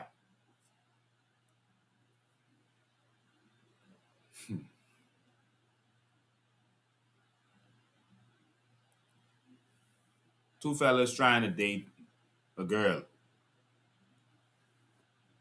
The girl know this fella does beat her up, does abuse her, don't check for her, does neglect her, don't do nothing for her. Ain't no good for her. Just take a car, borrow a car, leave her stranded. Don't do nothing good for her. And just cheat on her. Another Negro, wants to love her, take care of her, be there for her. And she got to choose. She decided to go back to the one who been abusing her. And so, this a month later, you crying, but the fella beating you, the fella neglecting you. What you thought was gonna happen? So don't come to this fella. You giving this fella everything. Now you want this fella, you want to still come to him for money and the crown on his shoulder, etc., etc. No. You take it. You say you send out voice notes? No, no, no, no. You keep your voice notes because that's what you did to this country. And guess what? The minute election come again and they start promising you again and giving you a couple of dollars, you could be right back there behind them. Talking about this your party with rum and burn up chicken. You got your rum, you got your burn up chicken, you got your $50. What else you want him to give you? He didn't pay you. You got your $50 and a t-shirt. You got clothes. So don't send out no voice note. We ain't want to hear it. You save that. Dr. Davil, you carry on smartly, eh? With that fella. Not with the rest of us. The rest of us could talk to you. We could deal with you. But with that fella, no, no, no. You carry on smartly. Let him keep that $1,400 contract that he fought for. He fought for it. Nah, he don't want it. What kind of insanity is that? You fought for $1,400 contract. Then when you get the $1,400 contract, you don't want it. You crying? Well, what you fought for? No, no, no, no. You take it. You take it. I don't hear you crying about the gas prices, electricity. I don't hear you crying about nothing. You sit down and you take it. Send me no voice note. Thinking we gotta do something with Davalem. No, no, no, no, no, no, no, no, no, no. We gotta watch Davalem. Continue to do what you voted for. You enjoy that. $1,400. Now we have Dollar Drive every end of the month. And so make sure you take at least $1 out of that $1,400 that will give you. And you come right to the Light by Marathon and you drop something in there. Out of that $1,400. And I want to thank everyone the hundreds of people who supported us during that dollar drive. You made it. It was a massive success. I want to thank you. This is how we're going to keep going. And you can continue to assist us by going to our website and you can donate on there. All right. So if you haven't donated to us yet, just go to the website and scroll right down and you can donate on there. All right. We sure have to do that later. But everyone, it was a smashing success. And people say, oh, why are you out there in the hot sun? What is the money for? It's to continue what we're doing. We have expenses, we have rent, we have all kinds of expenses that we have as an organization. And we are not the PLP and the FNM who have been stealing from you all this time and doing all this skullduggery like what we're showing you now. All these funny companies they're forming all of a sudden. We can show you the numbers and everything. So just stay tuned. Now, we finished talking about that crybaby. We're talking about Dr. Davil. You leave Dr. Davil alone. All right? Leave Dr. Davil alone. Call his name in your mouth. The rest of us can call his name. You can't touch him because you put him there. All right. So, sorry about that little detour right there. You got more about. Make me cry. Didn't we tell them a month after election they could be crying? Everything we say turned out to be the truth. Now cry. Cry me a river. Cry. But you just take it. All right. Summary of the Heritage International Scholarship Trust Plan. And so this so you could understand. Remember they said this was who gave the loan and then it was the trust, the other thing that gave it. And so it was a confusing thing. But there it is. This is documentation on it from them. And so here it goes.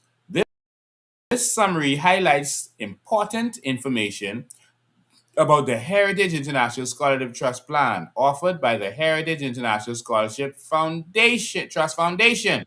You see how they put everything in foundations to hide what's going on?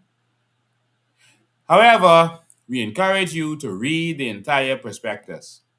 All dollar amounts in this, let me make this bigger for you. All dollar amounts in this, where are we? In this prospectus is in U.S. currency unless otherwise noted. What is Proven Group Limited? Remember, they said that Proven Group Limited was the arranger. Remember, you had Simplified Lending and then Proven Group Limited. Well, that's all of these people now you see coming out. What is Proven Group Limited?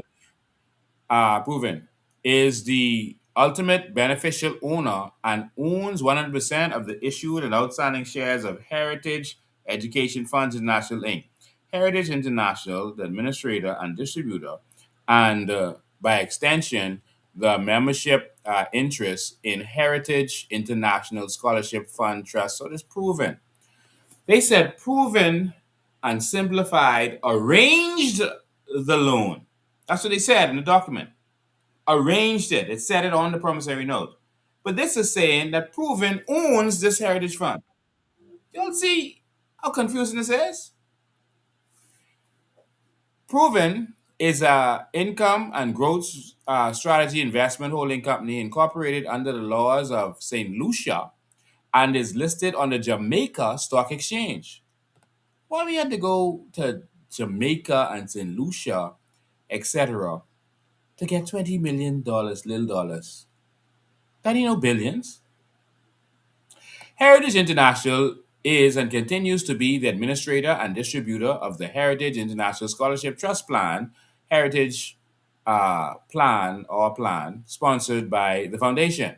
What is the Heritage International Scholarship Trust Foundation? The foundation is a not for profit corporation without share capital, incorporated in 1983 under the Canada Corporations Act for the purpose of encouraging and promoting the advancement of higher education by the provisions of education assistance payments and other assistance to qualified students attending post secondary education from countries where the Heritage Plan is distributed. The foundation has also sponsored awards to teachers in early childhood education and international graduate awards for those students pursuing graduate studies. The foundation administers, invests assets over $140 million, and since its inception, has returned more than 215 million in principal and EAPs to qualified students. The foundation sponsors the Heritage Plan, coordinates functions, provides by the depository trustee, custodian, portfolio advisors, and has appointed Heritage Agency Bermuda, another country, limited as the local distributor. Heritage Agency Bermuda, I mean, we bring them all over the place. Hold on, man. What happened here? Picture gone. Okay, here we go. Heritage Bermuda. Let me make this big for y'all so y'all can see. All right, Heritage Bermuda Limited is a for-profit Bermudan company limited by shares that offers enrollment in the Heritage Plan to subscribers through its sales representative, deriving the majority of its income from membership fees, in addition to appointing Heritage International as the plan's advisors. The foundation has also appointed Proven Wealth Limited to assist Heritage International with managing the day-to-day administration and administration of the plan. Proven Wealth Limited is an ultimate subsidiary of Proven Group Limited. All this tangle up. PWL is a licensed securities dealer with the Financial Services Commission in Jamaica. Thing just disappeared. What's happening?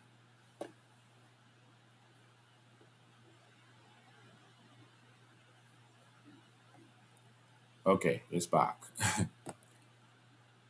What is the Heritage International Scholarship Trust Plan? The Heritage Plan is a cooperative education savings plan structured as a trust governed by the laws of Bermuda and was established for the purpose of helping parents and other sponsors. So, what's up to do with building low cost homes? Save towards the ever increasing costs of post-secondary tertiary education. The plan is a time-defined, goal-directed, discipline education savings program for parents, grandparents, and other sponsors who contribute on behalf of children under 14 years old, etc., etc., etc. I won't read all of the rest of that. Um,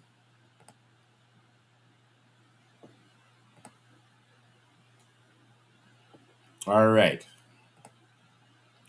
So this mix up right here is what gave us $20 million. Now, one of y'all could probably explain that to me. But that's what gave us $20 million. Now, the people who are involved in that made some interesting statements. All right, they made some interesting statements, and so proven wealth. They have now come to invest in the Bahamas. So different than scholarships, but this is what the head of Proven Wealth, Mr. Chris Williams, said. This is a quote by him. All right, because it looked like they came here to do banking. That's what it looks like to me. Like they came here to try to get a bank license because now their foot is in the door. And people, but they came here to take over. And it started with, yeah, let me get them this $20 million. Um, so it don't have to come out of the drug money. It comes out as a loan, but it goes to the drug dealer and cleans up what the drug dealer's been doing. So right here, it says the international, let me make it bigger so you can see it good. The international banking space in the Bahamas is very strong. This is what he says. The real estate space is strong. And of course, the tourism space is strong. We like the economy. And so the prime minister, meaning Brave, and his ministers have been very welcoming to us. So you gave them $20 million and they've been very welcoming to you. This is a tangled web.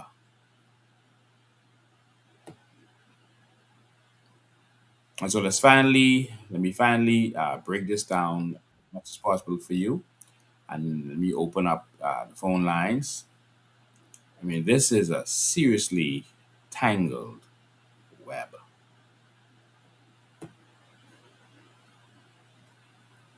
All right. And so the document that we showed you with this promissory note shows that this is not just a vague press announcement. This is a formal promissory note recorded. So we have evidence of this. The evidence that FM been asking for, the COI has provided.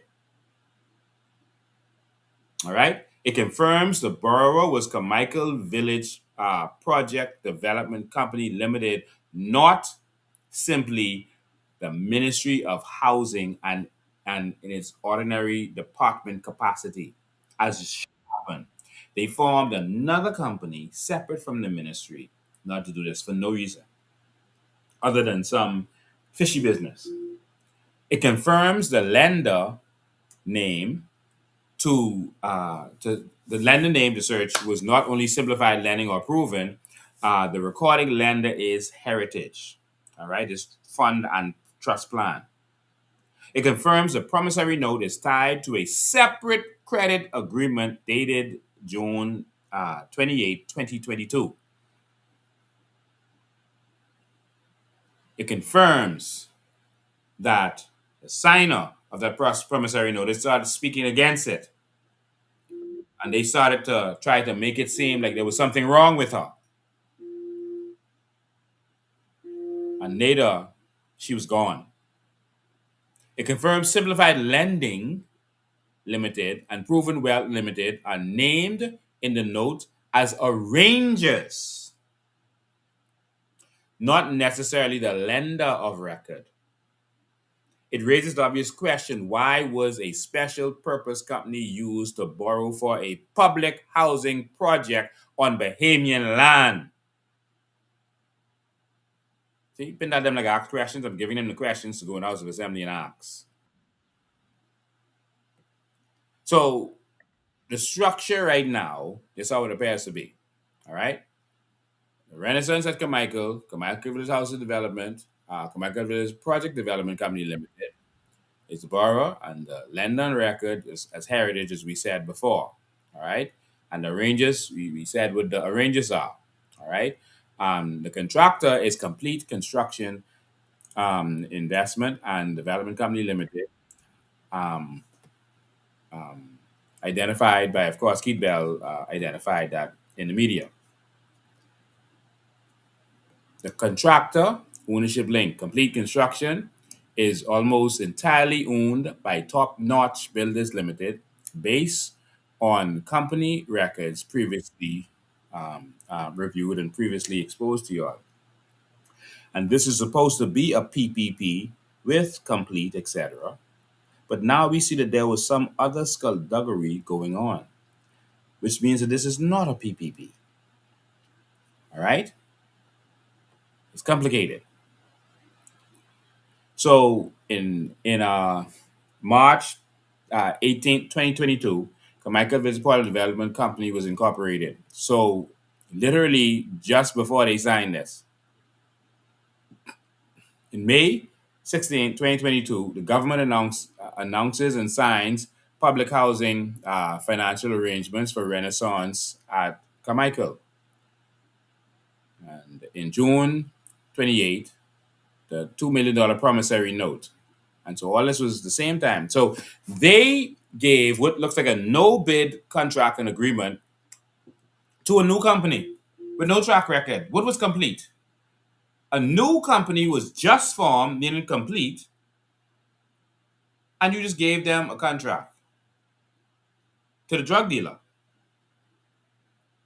And then you hand him the money you got from the loan to build it. And now he can launder his drug money in the midst of all of this.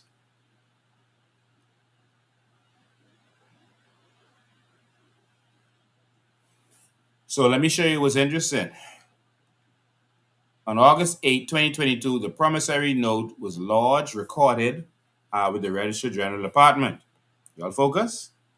And on August 8, 2022, the same day, Complete Construction Investment and Development Company Limited was incorporated.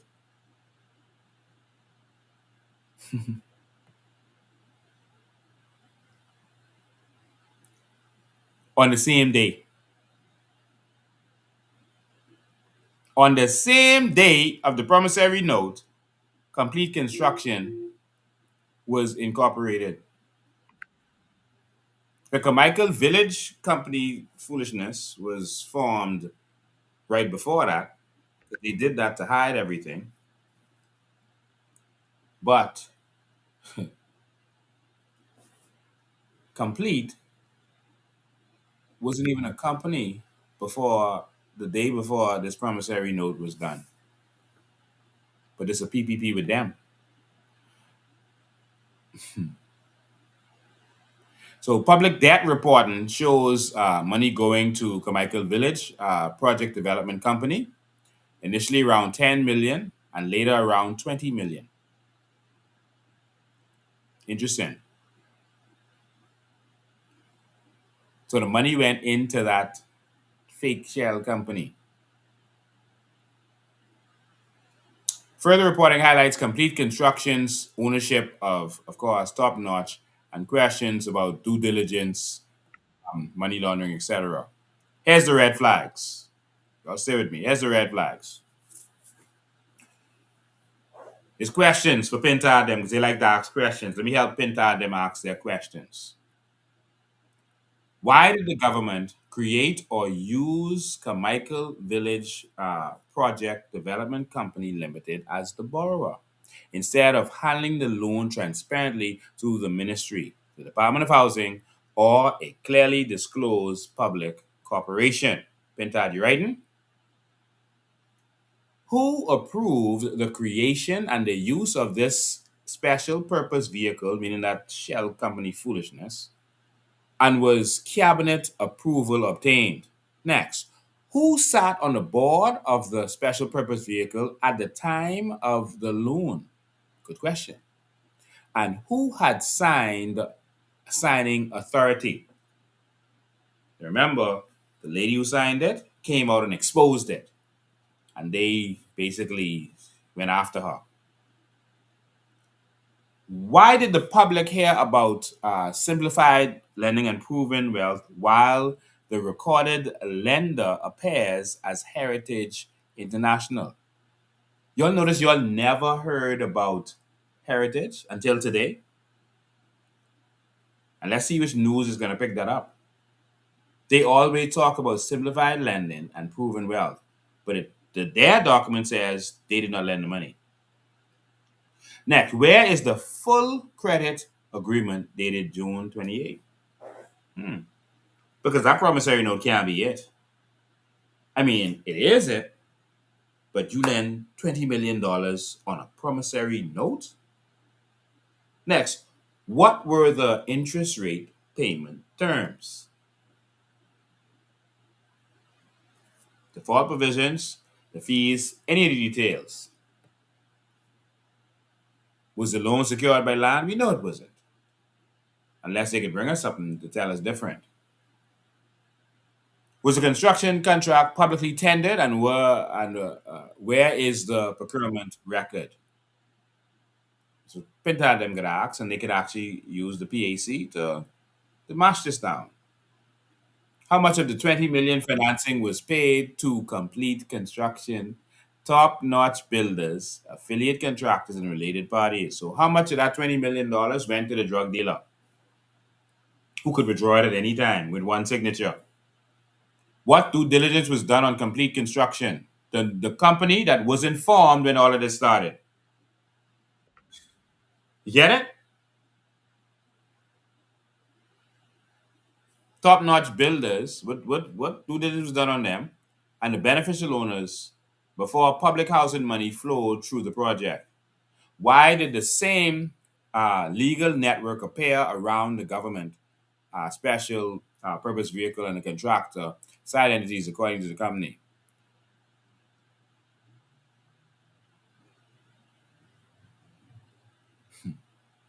So we got some more questions, but we'll leave them for another time because I've been going long. I want to open the phone lines as I continue. But this is a serious thing. We just showed you the documents live. The whole country is watching. Now we can see what Pinta them do tomorrow. We can see what the media does tomorrow. We can see if any of them touch it. Or if they could just put their head in the sand. The phone numbers are 803-5995. 803-5995 is the phone numbers. What do you think about this? What do you know? There's so much more to deal with this, but I gotta stop there and take your questions as I continue. 803, let me make sure this is not on silent. 803-5995 is the numbers. Okay, got it. Relive. 35995 is the numbers. Okay, the phone ringing already. Y'all don't take long now. Let's get to it. Go ahead, call you live. Call you live. Go ahead. Hey, Mr. Ben, good day. How you doing, man? I'm alive, man. That's excellent. You know, Mr. Ben, many years ago, and I mean, let me go slow with this. Many years ago, not even many years. Yeah, years ago, I had a conversation with a family member. I'm not gonna say male or female, who was in the government, and they sat down to me and they said, "Listen, let me tell you something. Yeah? This country is so embedded and full of corruption. You would be surprised to know what's going on in this country and what in this country." He said, "This country is totally finished." And when they said that, it always I puzzle and it amazed me, you know. And you sitting down right here now and you just opening people's eyes on what they doing to this country. They're embarrassing this country. Mm-hmm. The respect level that America and other nations has for us has decreased because their eyes are open now to the nonsense these people are doing in this country, and they're using the government. They're using the government to launder money, to clean up money, and see it. Yeah, Steve. I see why. I saw something the other day where you was being awarded a medal from the ambassador. Mm-hmm. Yeah, you need more than one medal. You know, they watching and they seeing the good work you doing and how you bringing them to shame. If you could touch these things, you could imagine. Because some things you ain't touching because it's being investigated, so you don't want to reveal too much things. But to see the things that you've been revealing, man, Lincoln, listen, good job, my brother. Yeah, good job. I tip my hat off to you and stay encouraged. Because it's people like you, if you are not putting their foot to the fire, they would continue on doing what they're doing. And they use these drug boys to get money so they could get payoff at the end of the day. All them in bed together, you know. All them in the bed together, and they use these people, they use people so they could get their money. Yeah. Have a good day and keep up the good work, my brother. God is the greatest. Thank you, man. Call you live. Go ahead. Go ahead, call you live. Hello. Yes, you're live. Hi. Yes, I just want to point out something that you brought out a little while back with the PPP. Yes. Don't forget that's tied to top notch. Yes, that's what we said. Okay, so what they're doing is they use PPP because they know that's public-private partnership, Mm-hmm. and they use that acronym just to fool people into believing it's a public-private partnership. Mm-hmm. Okay? But you pointed it out, and that's the connection right there. Yes. Yes. Yes, sir. And so the drug dealer owns all that, and all this is tied to the drug dealer. Exactly. All right. Thank you, man. 803-5995 is the number. That's the number on the screen right there. 803-5995. You can go ahead and give us a call now. 803-5995. What do you think about all this stuff that you're seeing today? All of the people that were part of all of this and how we had to go and dig and find the documents to show that he owns Jarek, and there's other communities where he did the same thing, just bought up a bunch of properties. Now, there's one thing I didn't get to add that I want to add now. For those of you still here, the Carmichael Village project didn't start with Eric Gardiner. That started under the F&M. And guess who got the contract to develop it? Remember, we talked about Venice Bay and the person who developed Venice Bay. Remember we talked about that? Well, it just so happens that it was the owner, a developer of Venice Bay, who had the contract under the F&M. All right? Let me show you. Let me show you. Give me a second. Okay, the thing is frozen. Just give it a sec. Persons who develop.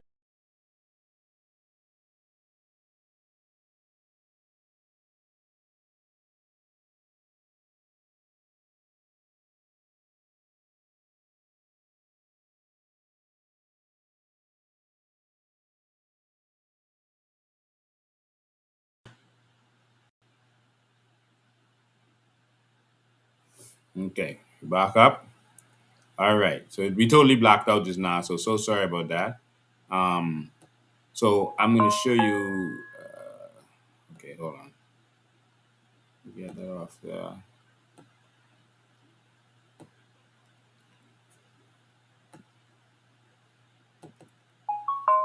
This here.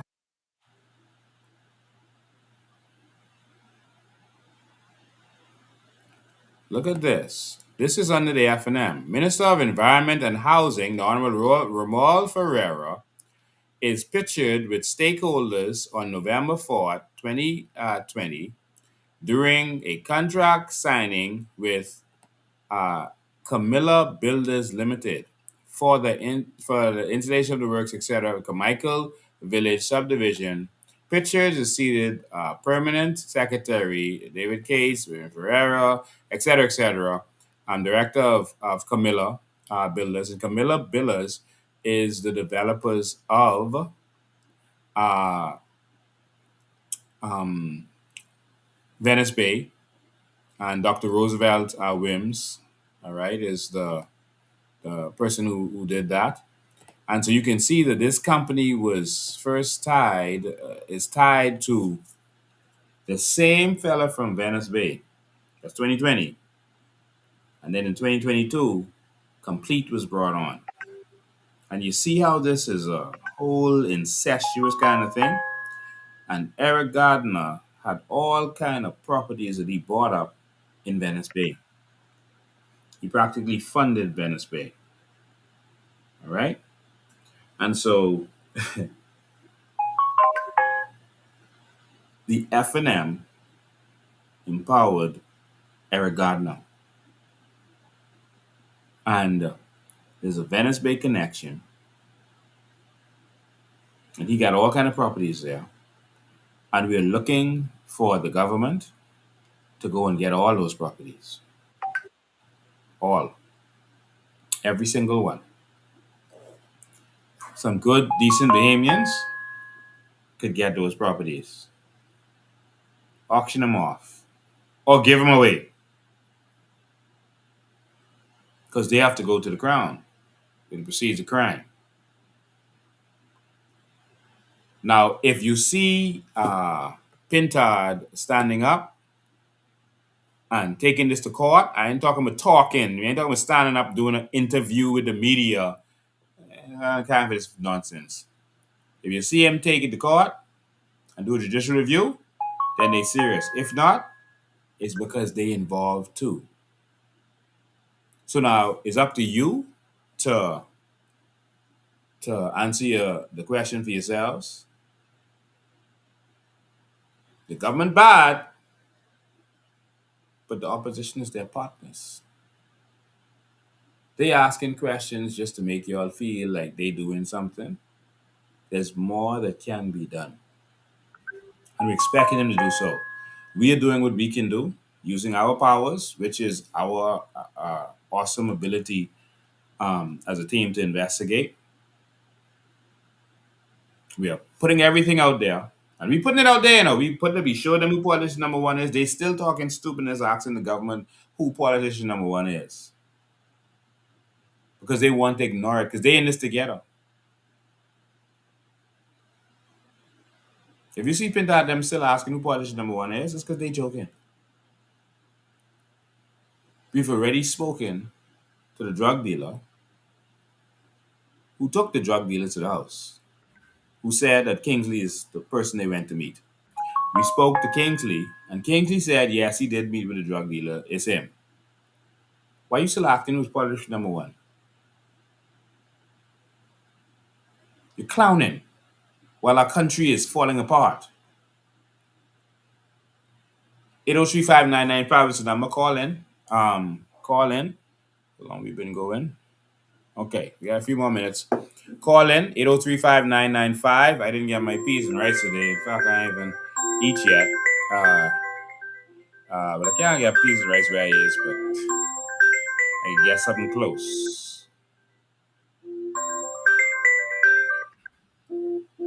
Call you live. Call you live. Go ahead. Go ahead, call you live.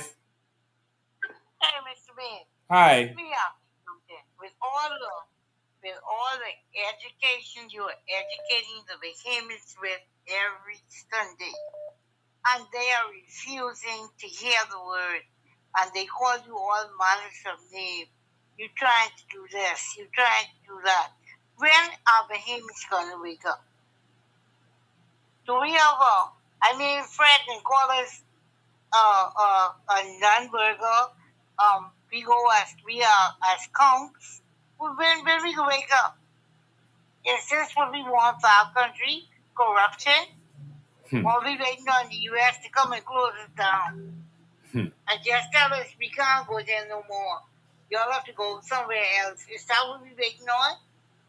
That has already begun. I had to ask the question last week.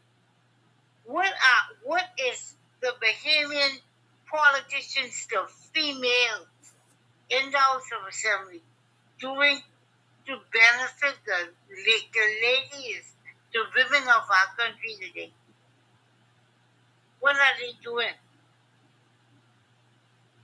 I mean, is that what we vote for? Is that progress? I heard with Dr.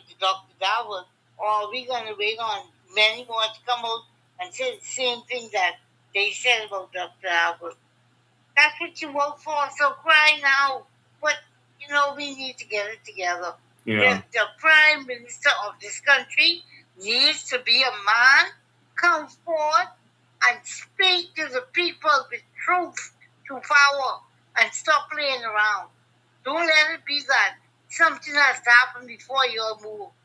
Brad Davis needs to come forward and let Bahamians know what is going on. Yeah. Why we have to stand it down? Yeah.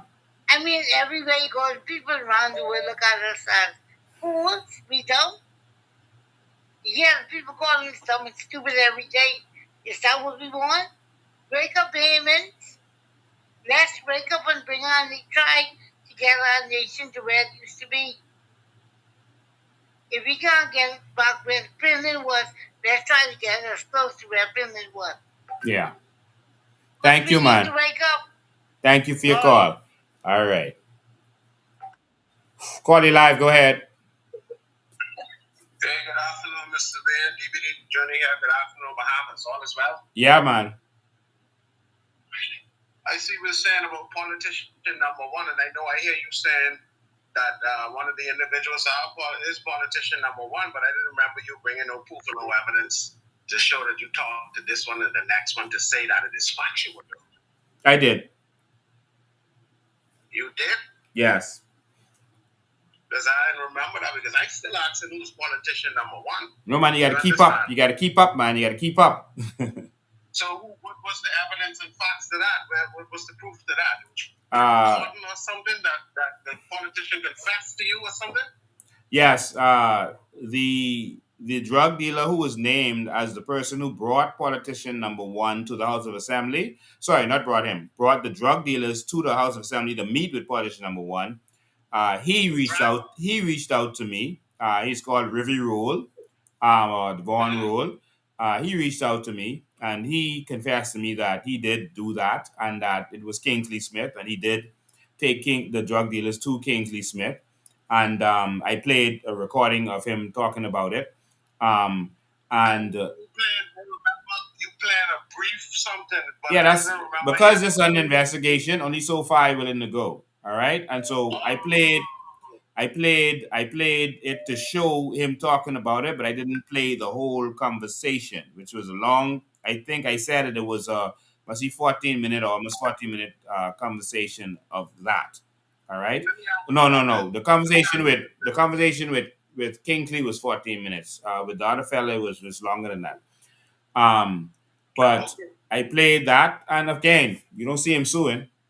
After that, I went to the House of Assembly to listen to the budget debate, and Kingsley stopped me as I was walking in, and he talked to me, and he said, yeah, they did come to meet with him. He said, but that's his constituent. His constituent came to meet with him, so he met with his constituent. But he's saying that he did not talk he did not talk about drugs. He spoke to the drug dealers. He did meet with them, all of them, but he did not talk about drugs at that time. That's what he is saying. I don't believe him. I remember. Yeah. I remember you saying it. So let me ask you this. With respects to Kingsley Smith's recording that you say you have and the other gentleman's recording, you never really bought the portion that verifies that what you're saying is facts. Is what I'm saying. Well, let me put it like this. I actually did as much as I'm willing to do. But again, I've been doing this for over 2 decades, and no one has been able to challenge me, not once, in doing this. Everyone knows that if I say something, it's the truth and it's facts. They can take that to the bank. And as you can see, you didn't see Kingsley Smith having me arrested. Everyone in this game who speaks out publicly has been arrested. Everyone that you could name. But you gotta remember now, Mr. Bean, this particular thing here, you still didn't bring no evidence or proof. You talk about it and bought portions of it, but you didn't went as far, like you said, because you don't want. I went as far as I need to go. I gave my witness statement is proof. Witness statement is admissible in court. I spoke to the drug dealer, and the drug dealer told me. I spoke to the politician himself, and he admitted to me. That is evidence. All right. Now, that's only hearsay, Mr. Bain. That's only hearsay. You didn't prove that to us. That's only hearsay. I did prove it. And hey, you could sit down and wait on it, you know. I am the only one bringing any kind of proof. Now, if you want to sit down and believe the hold on, they can't hear you while I talking. They can't hear you while I talking. Like I said, I have played the documentation. There's proof that there's not just me. There's an affidavit from a DEA agent who also gave the same evidence. That's proof. All right? And that's presented in court. And he says that Rivi Rule is the person. Rivi Rule called me and said he is the person. All right? And the member of parliament said to me that he is the person. All right? And listen, I can tell you one thing. If Kingsley Smith, hold on, listen. If Kingsley Smith had said to the public that Lincoln Bean is politician number one and he met with drug dealers in the House of Assembly, I was going to sue his backside. All right? That's evidence enough. That ain't this ain't no game. That's a serious statement. All right? If he had said that with me, I was going to deal with him. Right. I said it. I spoke to him. I said who was around us when it was said, and I played the portion that I wanted them to play. Now, if he want to go to court for the rest of of it to be played in court, then so be it. Yeah, as simple as that. Because remember, he sent out a statement saying he was talking as if it wasn't nothing and all that, and the people talking foolishness. And then you come behind him to say it is him, and you have X, Y, and Z. But I'm saying, from you to the public, you always bring your receipts. But on this one here, you holding back. No. I didn't hold back. I played it and let persons hear what he was saying. I played from Rivi Rule. I let them hear what he was saying. Now, I didn't play the full thing, and I know why I'm doing that. All right? I'm emptying my clip on them. But everyone knows that when I say something, it is what it is. That's my reputation over the last 20 years.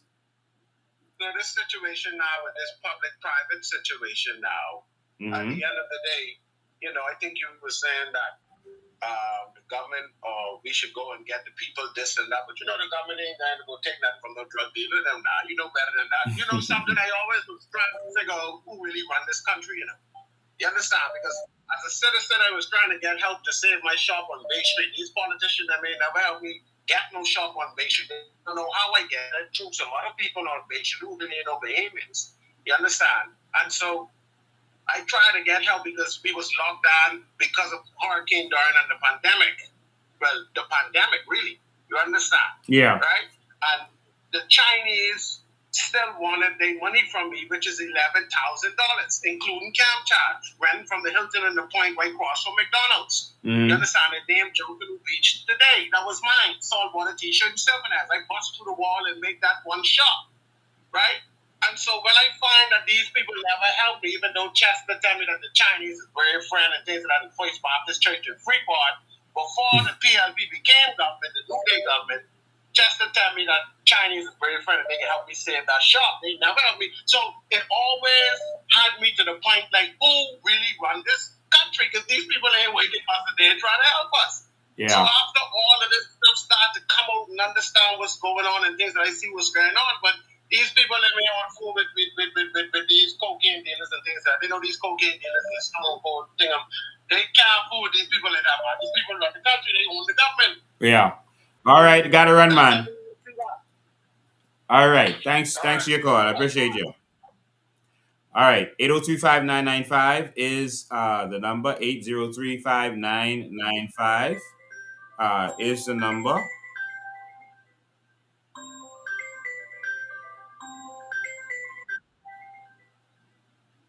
803. Okay, I see some authorities trying to reach me. I'll get to them right now so I get my information. Hold on, let me take this call first. Caller, you live. Go ahead. Hey, Mr. Ben, thank you for accepting my call, man. Hope all Yes. is well with you. Go ahead, man. Hello? Yes, Yeah. go ahead. Yeah, Ben. I just want to say, man, you have a lot of patience to deal with some of these callers who be calling in. And I want to just say this real quick that people who could hear the sound of my voice on this live today. I mean, what else Mr. Ben got to do? What else the COI got to do to prove to you? Because it has been the same questions, the same trolls in the comments. Don't care how much evidence presented. Don't care how much files pulled. I mean, my God, the man calling the people by their name. You're not saying, and he ain't coming and saying, you say, I say. He bringing facts. Ain't nobody can take, I don't think there's no one who would mention a politician name in some type of scandal and bring in proof, and they don't have court papers in their hand by the next day. They either silence them or they even bring them on board on false allegation. You ain't got scandal a politician name and get away with it this long. So what being doing, it gotta be truthful. It got to be truthful. I mean, the man coming with facts. And people still asking who is politician one. I mean, not giving me a headache, Mr. Ben, sorry. But it's really giving me a headache that people still asking who is politician number one today. Yeah. After, I mean, and this thing like it all over the place. So that should tell you the mindset, not of the politicians, the people voice on the politician. Because it can't be, it ain't the politicians no more. It's the mindset of the people. Because you bring in all of this, and they ain't even stopping to say, boy, you know something? The prime minister can't even answer questions. I mean, and they're running from simple questions. They can't even say, no, we don't have nothing to do with this Eric Gardiner. They can't even say that. Wow. And we hear questioning Mr. Ben. We hear stuff saying like he hating. I mean, and it just don't make no, to me, no, I mean, Mr. Ben, you have patience and you want endurance to be dealing with the people. Forget with the politician. To be dealing with the mindset of these people, the majority. For them to still be saying FNM, PLP. For them to still not even have the mind to say, no, Lord, boy, there's something serious, boy. And Yeah. ain't no one challenging them. Nobody challenging them. No one, Mr. Ben, nobody's even calling you up no more. No. The last time someone called you was election time. Yeah, Sabas. All this time you've been talking and nobody even calling you out on where is the opposition, where is the PLP. Nobody's saying nothing. Nothing. And that's all I wanted to say, man. Bearman people, you all wake up, stand up, man. You all wake up and stand. That's the only way this can change. You all ain't tired of the hospital. You all ain't tired of the roads. You all ain't tired of just the economy. Like look at the fuel prices, man. You all ain't tired? Yeah. These people just taxing you all to pay their bills, to sponsor their foolishness. To clean up the mess what they created. They taxing the hell of you all every time they come up with something that's more taxes, more this, more that. When is enough going to be enough? When you understand, stop supporting these criminals. And then the people who come in to speak against them, you all attacking them. It's wrong. Yeah. You all know you all wrong, man. You all wrong for this, man. I blame it. Like forget about the politicians for a minute. Let's talk to these people. You all wrong, man. And Yeah. then they meet down the Mateus. Man, I talking Mateus in my eye, know. That's how passionate I is for my country, man. Yeah. That's how passionate I is for my country. And I just feel your pain. And to be listening to callers still talking about, you only play a little clip. Well, you only do this. Come on, man. Y'all come on, man. Use your common sense. Use reasonable judgment, man. Thank you, man. Mr. Ben, Appreciate your call. You have a good day, man. Yeah, all man. right. Let me call a person who was trying to call me, then I'll take more calls. Just give me 1 sec.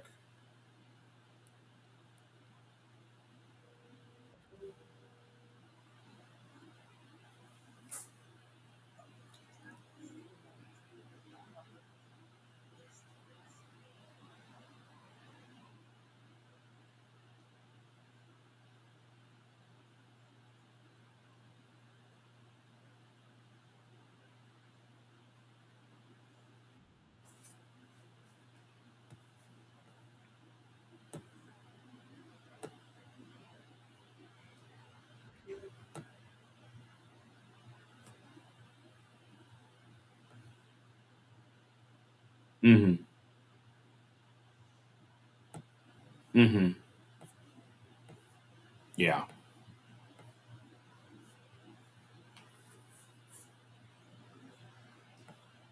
Yeah.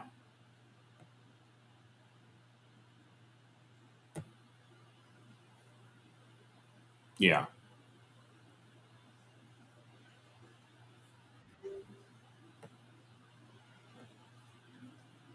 All right. All right, senior man, got it. All right. So authority just wanted me to hammer something home to y'all in a way that I didn't hammer it home to y'all, and they are absolutely right. I want y'all to notice something with this. I'd said it, but I hadn't explained it to this extent. Um, this one is serious. I'm going to go back to these properties from. I'm going to go back. Hold a line, caller. You next. Hold a line. I want to go back to these properties, these Venice Bay properties. I want you to notice something about all these properties. All of these happened before he went to jail the first time. All right. All of these happened before he went to jail. So all of these, see the dates on this? All of these were from the proceeds of drugs and drug dealing. You see? All of these, every single one. You see? And so with that, the government has every single right now to seize these. The only reason that America didn't seize these the last time was because America didn't know. He had these tangled up and tied up in family members and that kind of stuff that they didn't make the effort to go look for all of this because they couldn't imagine that he had all of this.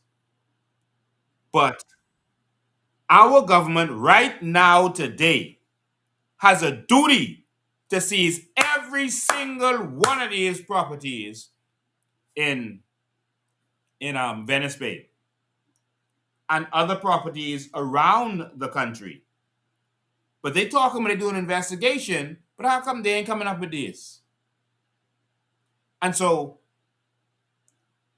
either we need to take these or America could take them. All right? Because now they know. We need to take these and auction them off. Because they was bought with drug money from the previous time he was locked up before that. So all of these is drug money. And so to every right thinking Bahamian, we need to clean up Venice Bay. We got to clean that up. And guess what? Not one of these was bought with a mortgage. All cash. Every single one. Cash. But they sitting around here defending the criminal instead of doing their job. And the them sitting here asking them questions instead of doing what we doing. Call you live. Go ahead. Go ahead, caller. A most pleasant good night, Mr. President. Good night. As usual, you're doing an excellent job. I just wanted to make a quick point and also offer my condolences to those families of the accident victims. I live 2 corners away. I don't know them, but it really hurt my heart. It hurt me too. Whole day. I just pray that Bahamians would really slow down, pay more attention as we drive. These accidents are just compounding. It also makes me wonder if there's another factor, because the roads are horrible. Yeah. But I know speeding was definitely involved. My condolences. But just a quick point, Mr. President. I just urge Bahamians to stand up no matter what. Just recently, I was invited to go on a very popular talk show about social services. I have an incredible story to tell. My experience as a Bahamian being turned down and also being threatened. I was actually told by someone in the PLP party to stand down. And it's not like I have any evidence or anything like, how you present your case. I just was going to tell my story, and I was told to stand down. But because they know who I am and what I'm capable of, it was like any threat to the PLP at this time, you could lose your life. Yeah. But I know God and his angels are with me, and I will fight for my people no matter what, as long as I'm called by my God. And my point, though, is it's going to get worse as we try to stand up more. But as long as we're together, we can do this, Mr. Payne. Yes, but I agree. It is a real hustle out there. People are threatening us. But I have decided to go on the show anyway. And please just do. Be prayed up. Please do, and I got your back. Yes, sir. Call me later today. We can't meet today because I got to travel back. But call me later today, and we could get together, and I could advise you and help you. But it's going to take all of us Bahamians waking up and spreading the word. We have patriots in every ministry, every office, everywhere you look. That's where this information is coming from. And so there are Bahamians in all these ministries who want to see the right thing happen, and we got to stand up, man. We got to stand up and do what's right. That's right. All right. But thank you for your call. Good night. You too. Call me later. Yeah, 803-5995 is the number. Ladies and gentlemen, we are at a critical point in our country. We have never been to this point, and this is one of the QR codes where you can go to fund us, or you can just go to our website, put another QR code up now. Never have we been to this point where our country looks like we have participated in the skullduggery. We have taken money and closed a blind eye. When I say we, I mean the politicians. But never before has it been to the point where this has happened. Call you live. Go ahead. Mr. Ben, I just wanted, because I know your caller was concerned, maybe that I didn't believe you, if he was probably referring to me. But it's not that I didn't believe you with respect to whose politician won.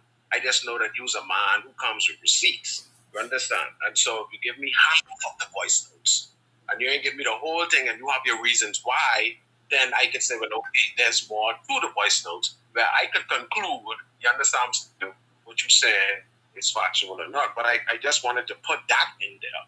You understand? It's not Thank that you, I man. don't believe what you're saying. Yeah. Okay. Thank you. I appreciate it. All right. Call you live. Go ahead. Go ahead, caller. How are you? Go ahead, call you live.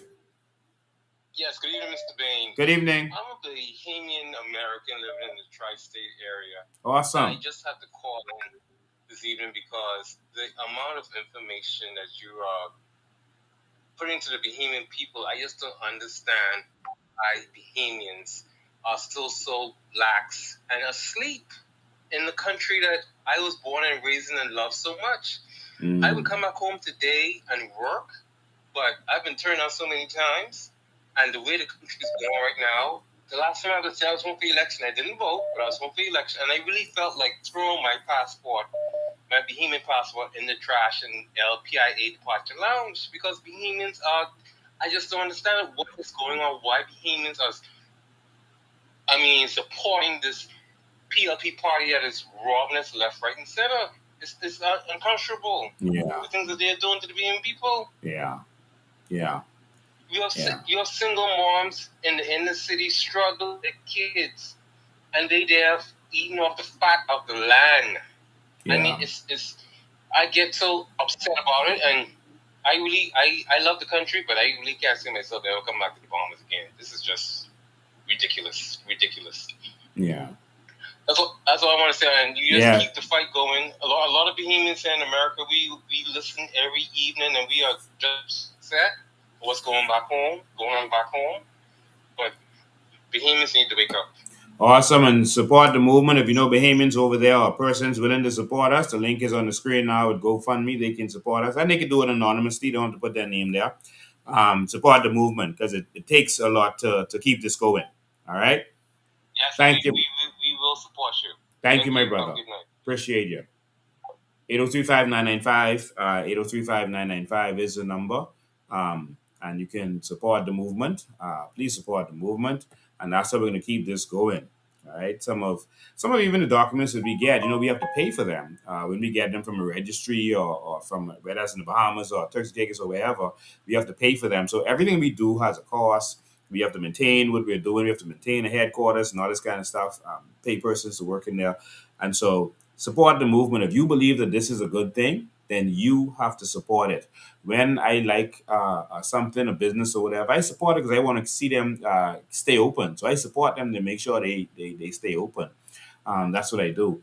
And so we have to do the same thing. If you go to church, you got to make sure to support it so it can keep alive. It's the same thing with a political party. So we appreciate your support, all of those who have been supporting us, and we're gonna keep this fight alive. So that young lady who was talking about the threats, I just want you to know that I live that. And they don't just threaten you that they're going to do this or that. They try to discredit you. They'll use their court system, make up some lies on you, use their judges that they appointed to do what they have to do. They'll try all manner of things or can try all manner of things. And, we have to do this because it's the right thing to do. All right. I believe that I'm fulfilling my purpose. And every time we educate the Bahamian people every Sunday, that's success. This is success. When we go out there and find the documents, that's success. We are a very successful organization, and we're going to continue to be successful in doing what we're supposed to do, opening the eyes of the people. The revolution starts with education. Have to inform the people, educate them about what's going on. And once the people are educated, there's no turning back. Every time in history where there was uh, information age or education shift, bad rulers were overthrown all throughout history. That was the first ingredient to overthrowing bad rulers with the Gutenberg press and the Renaissance. That led to the Renaissance. I mean, all over Europe they were throwing people out, and I could show you throughout history whenever there was an information age, people woke up and got rid of whoever was abusing them. And so that's the first step. You have to educate the people. Call you live. Go ahead. Hi, Mr. Dan. How you doing? Okay. I'm just calling because I just to hear somebody saying, is that true? Trump wanted to send the 350,000 illegals here and he will go free? What do you mean he will go free? You mean any illegal will go free? No, the illegals will stay here and Gardiner will get free. Is that true? No, I don't know about Gardner getting free. I mean, he's going to talk. I believe he's going to talk, and so he's going to get a reduced time. But yes, they want to send their illegals back, and some of them who are from the Bahamas are going to come here. And remember, some of them bought passports from corrupt governments. FNM and PLP was doing it. And so those persons won't get sent to Haiti. They're going to get sent back to the Bahamas, and they're going to be allowed to be here once the person says from the Bahamas. Or because Bahamians didn't come out to protest, they now have an asylum bill that we fought and fought for years. The government was persistent with it, and so now once they say they're claiming asylum in the Bahamas, we have to accept them. Wow. So you think the 350,000? I don't know how many it will be, but in the end, it's going to be a lot. And that's what we voted for. And we didn't stand up when we could have. Every time we came out and protested, they pulled back a little bit until the last time when they saw enough of us didn't come out, they just went forward with it. They hid it in another bill that sounded like a good bill. They call it the smuggler's bill. Smuggling was already illegal. We didn't need a smuggling bill. But they deceived the people and caused people to not want to come out. And the people didn't come out. So now that this TPS situation has been removed by the courts in the US, anything is possible now. Oh, this Bahamas is too small. Yeah. Okay, thank you. The fight continues. Thank you, man. All right, that's it for today. I thank you. Get a call me a Uber and get me some Red Lobster. But that's it for today, ladies and gentlemen. I appreciate you coming and getting your education, but we need your assistance in making this happen. Support the movement. Every weekend, we're going to be out there doing our dollar drives. But in the meantime, you can become a member. Go to our website and sign up right there on our website. Or you can go to our website and just donate. Just scroll right down, look for donate, and just donate. If you're in any other country, just go to the GoFundMe. If you're in the Bahamas, you can go to the GoFundMe or to our regular donate button, and you can donate to this cause. This is a very important cause right now, and we got to be able to keep this going. If we're not able to keep going, it's only going to be the F&M, and that's it. But we have every intention to keep this going, but we need your help. All right. So, ladies and gentlemen, thank you so much for being here. Next week, there'll be more. Next week, there'll be more. And so, we thank you for your participation. I just want to say that today's show was brought to you by Deep South Bookstore, Frank Carey's Pest Control, Nay's Groceries, and TNT Pest Control, and 242movies.com if you want to advertise on this show to our sometimes tens of thousands, sometimes hundreds of thousands, sometimes millions of viewers. Please do so. Send a text to our number, 803-5995, and just say that you want to advertise. And I'll do a search for the word advertise, and we'll hit you back up. All right. So thank you so very much for your assistance and everything that you do. Even when this is over, share the live, spread it, because they're not going to spread it. They're going to block it. Let's continue to work hard in what we do. Ladies and gentlemen, there's more to come. This is just the beginning. I want you to watch tomorrow. Watch the media and watch the F&M. They both have a duty to hold the government's foot to the fire as the fourth estate and as the official opposition. Let's see if they still sit down like they've been doing. Who is politician number one? We don't know. We don't know. We didn't hear Lincoln. Just pretend we didn't hear what he had to say. We didn't see the actual $20 million promissory note. It's not connected to any debenture or any mortgage. Or they're going to pretend they didn't see any of this. Let's see. But anyone in the media who calls me, I'll freely give. Anyone in the, well, not anyone, but if Pintard calls me, I'll freely give to him too. Or he going to go in there and ask question, eh? Y'all just stand up and fight, all right? God bless you. I do this because I love you, and I do this because I love my country. Stand by. See you next time.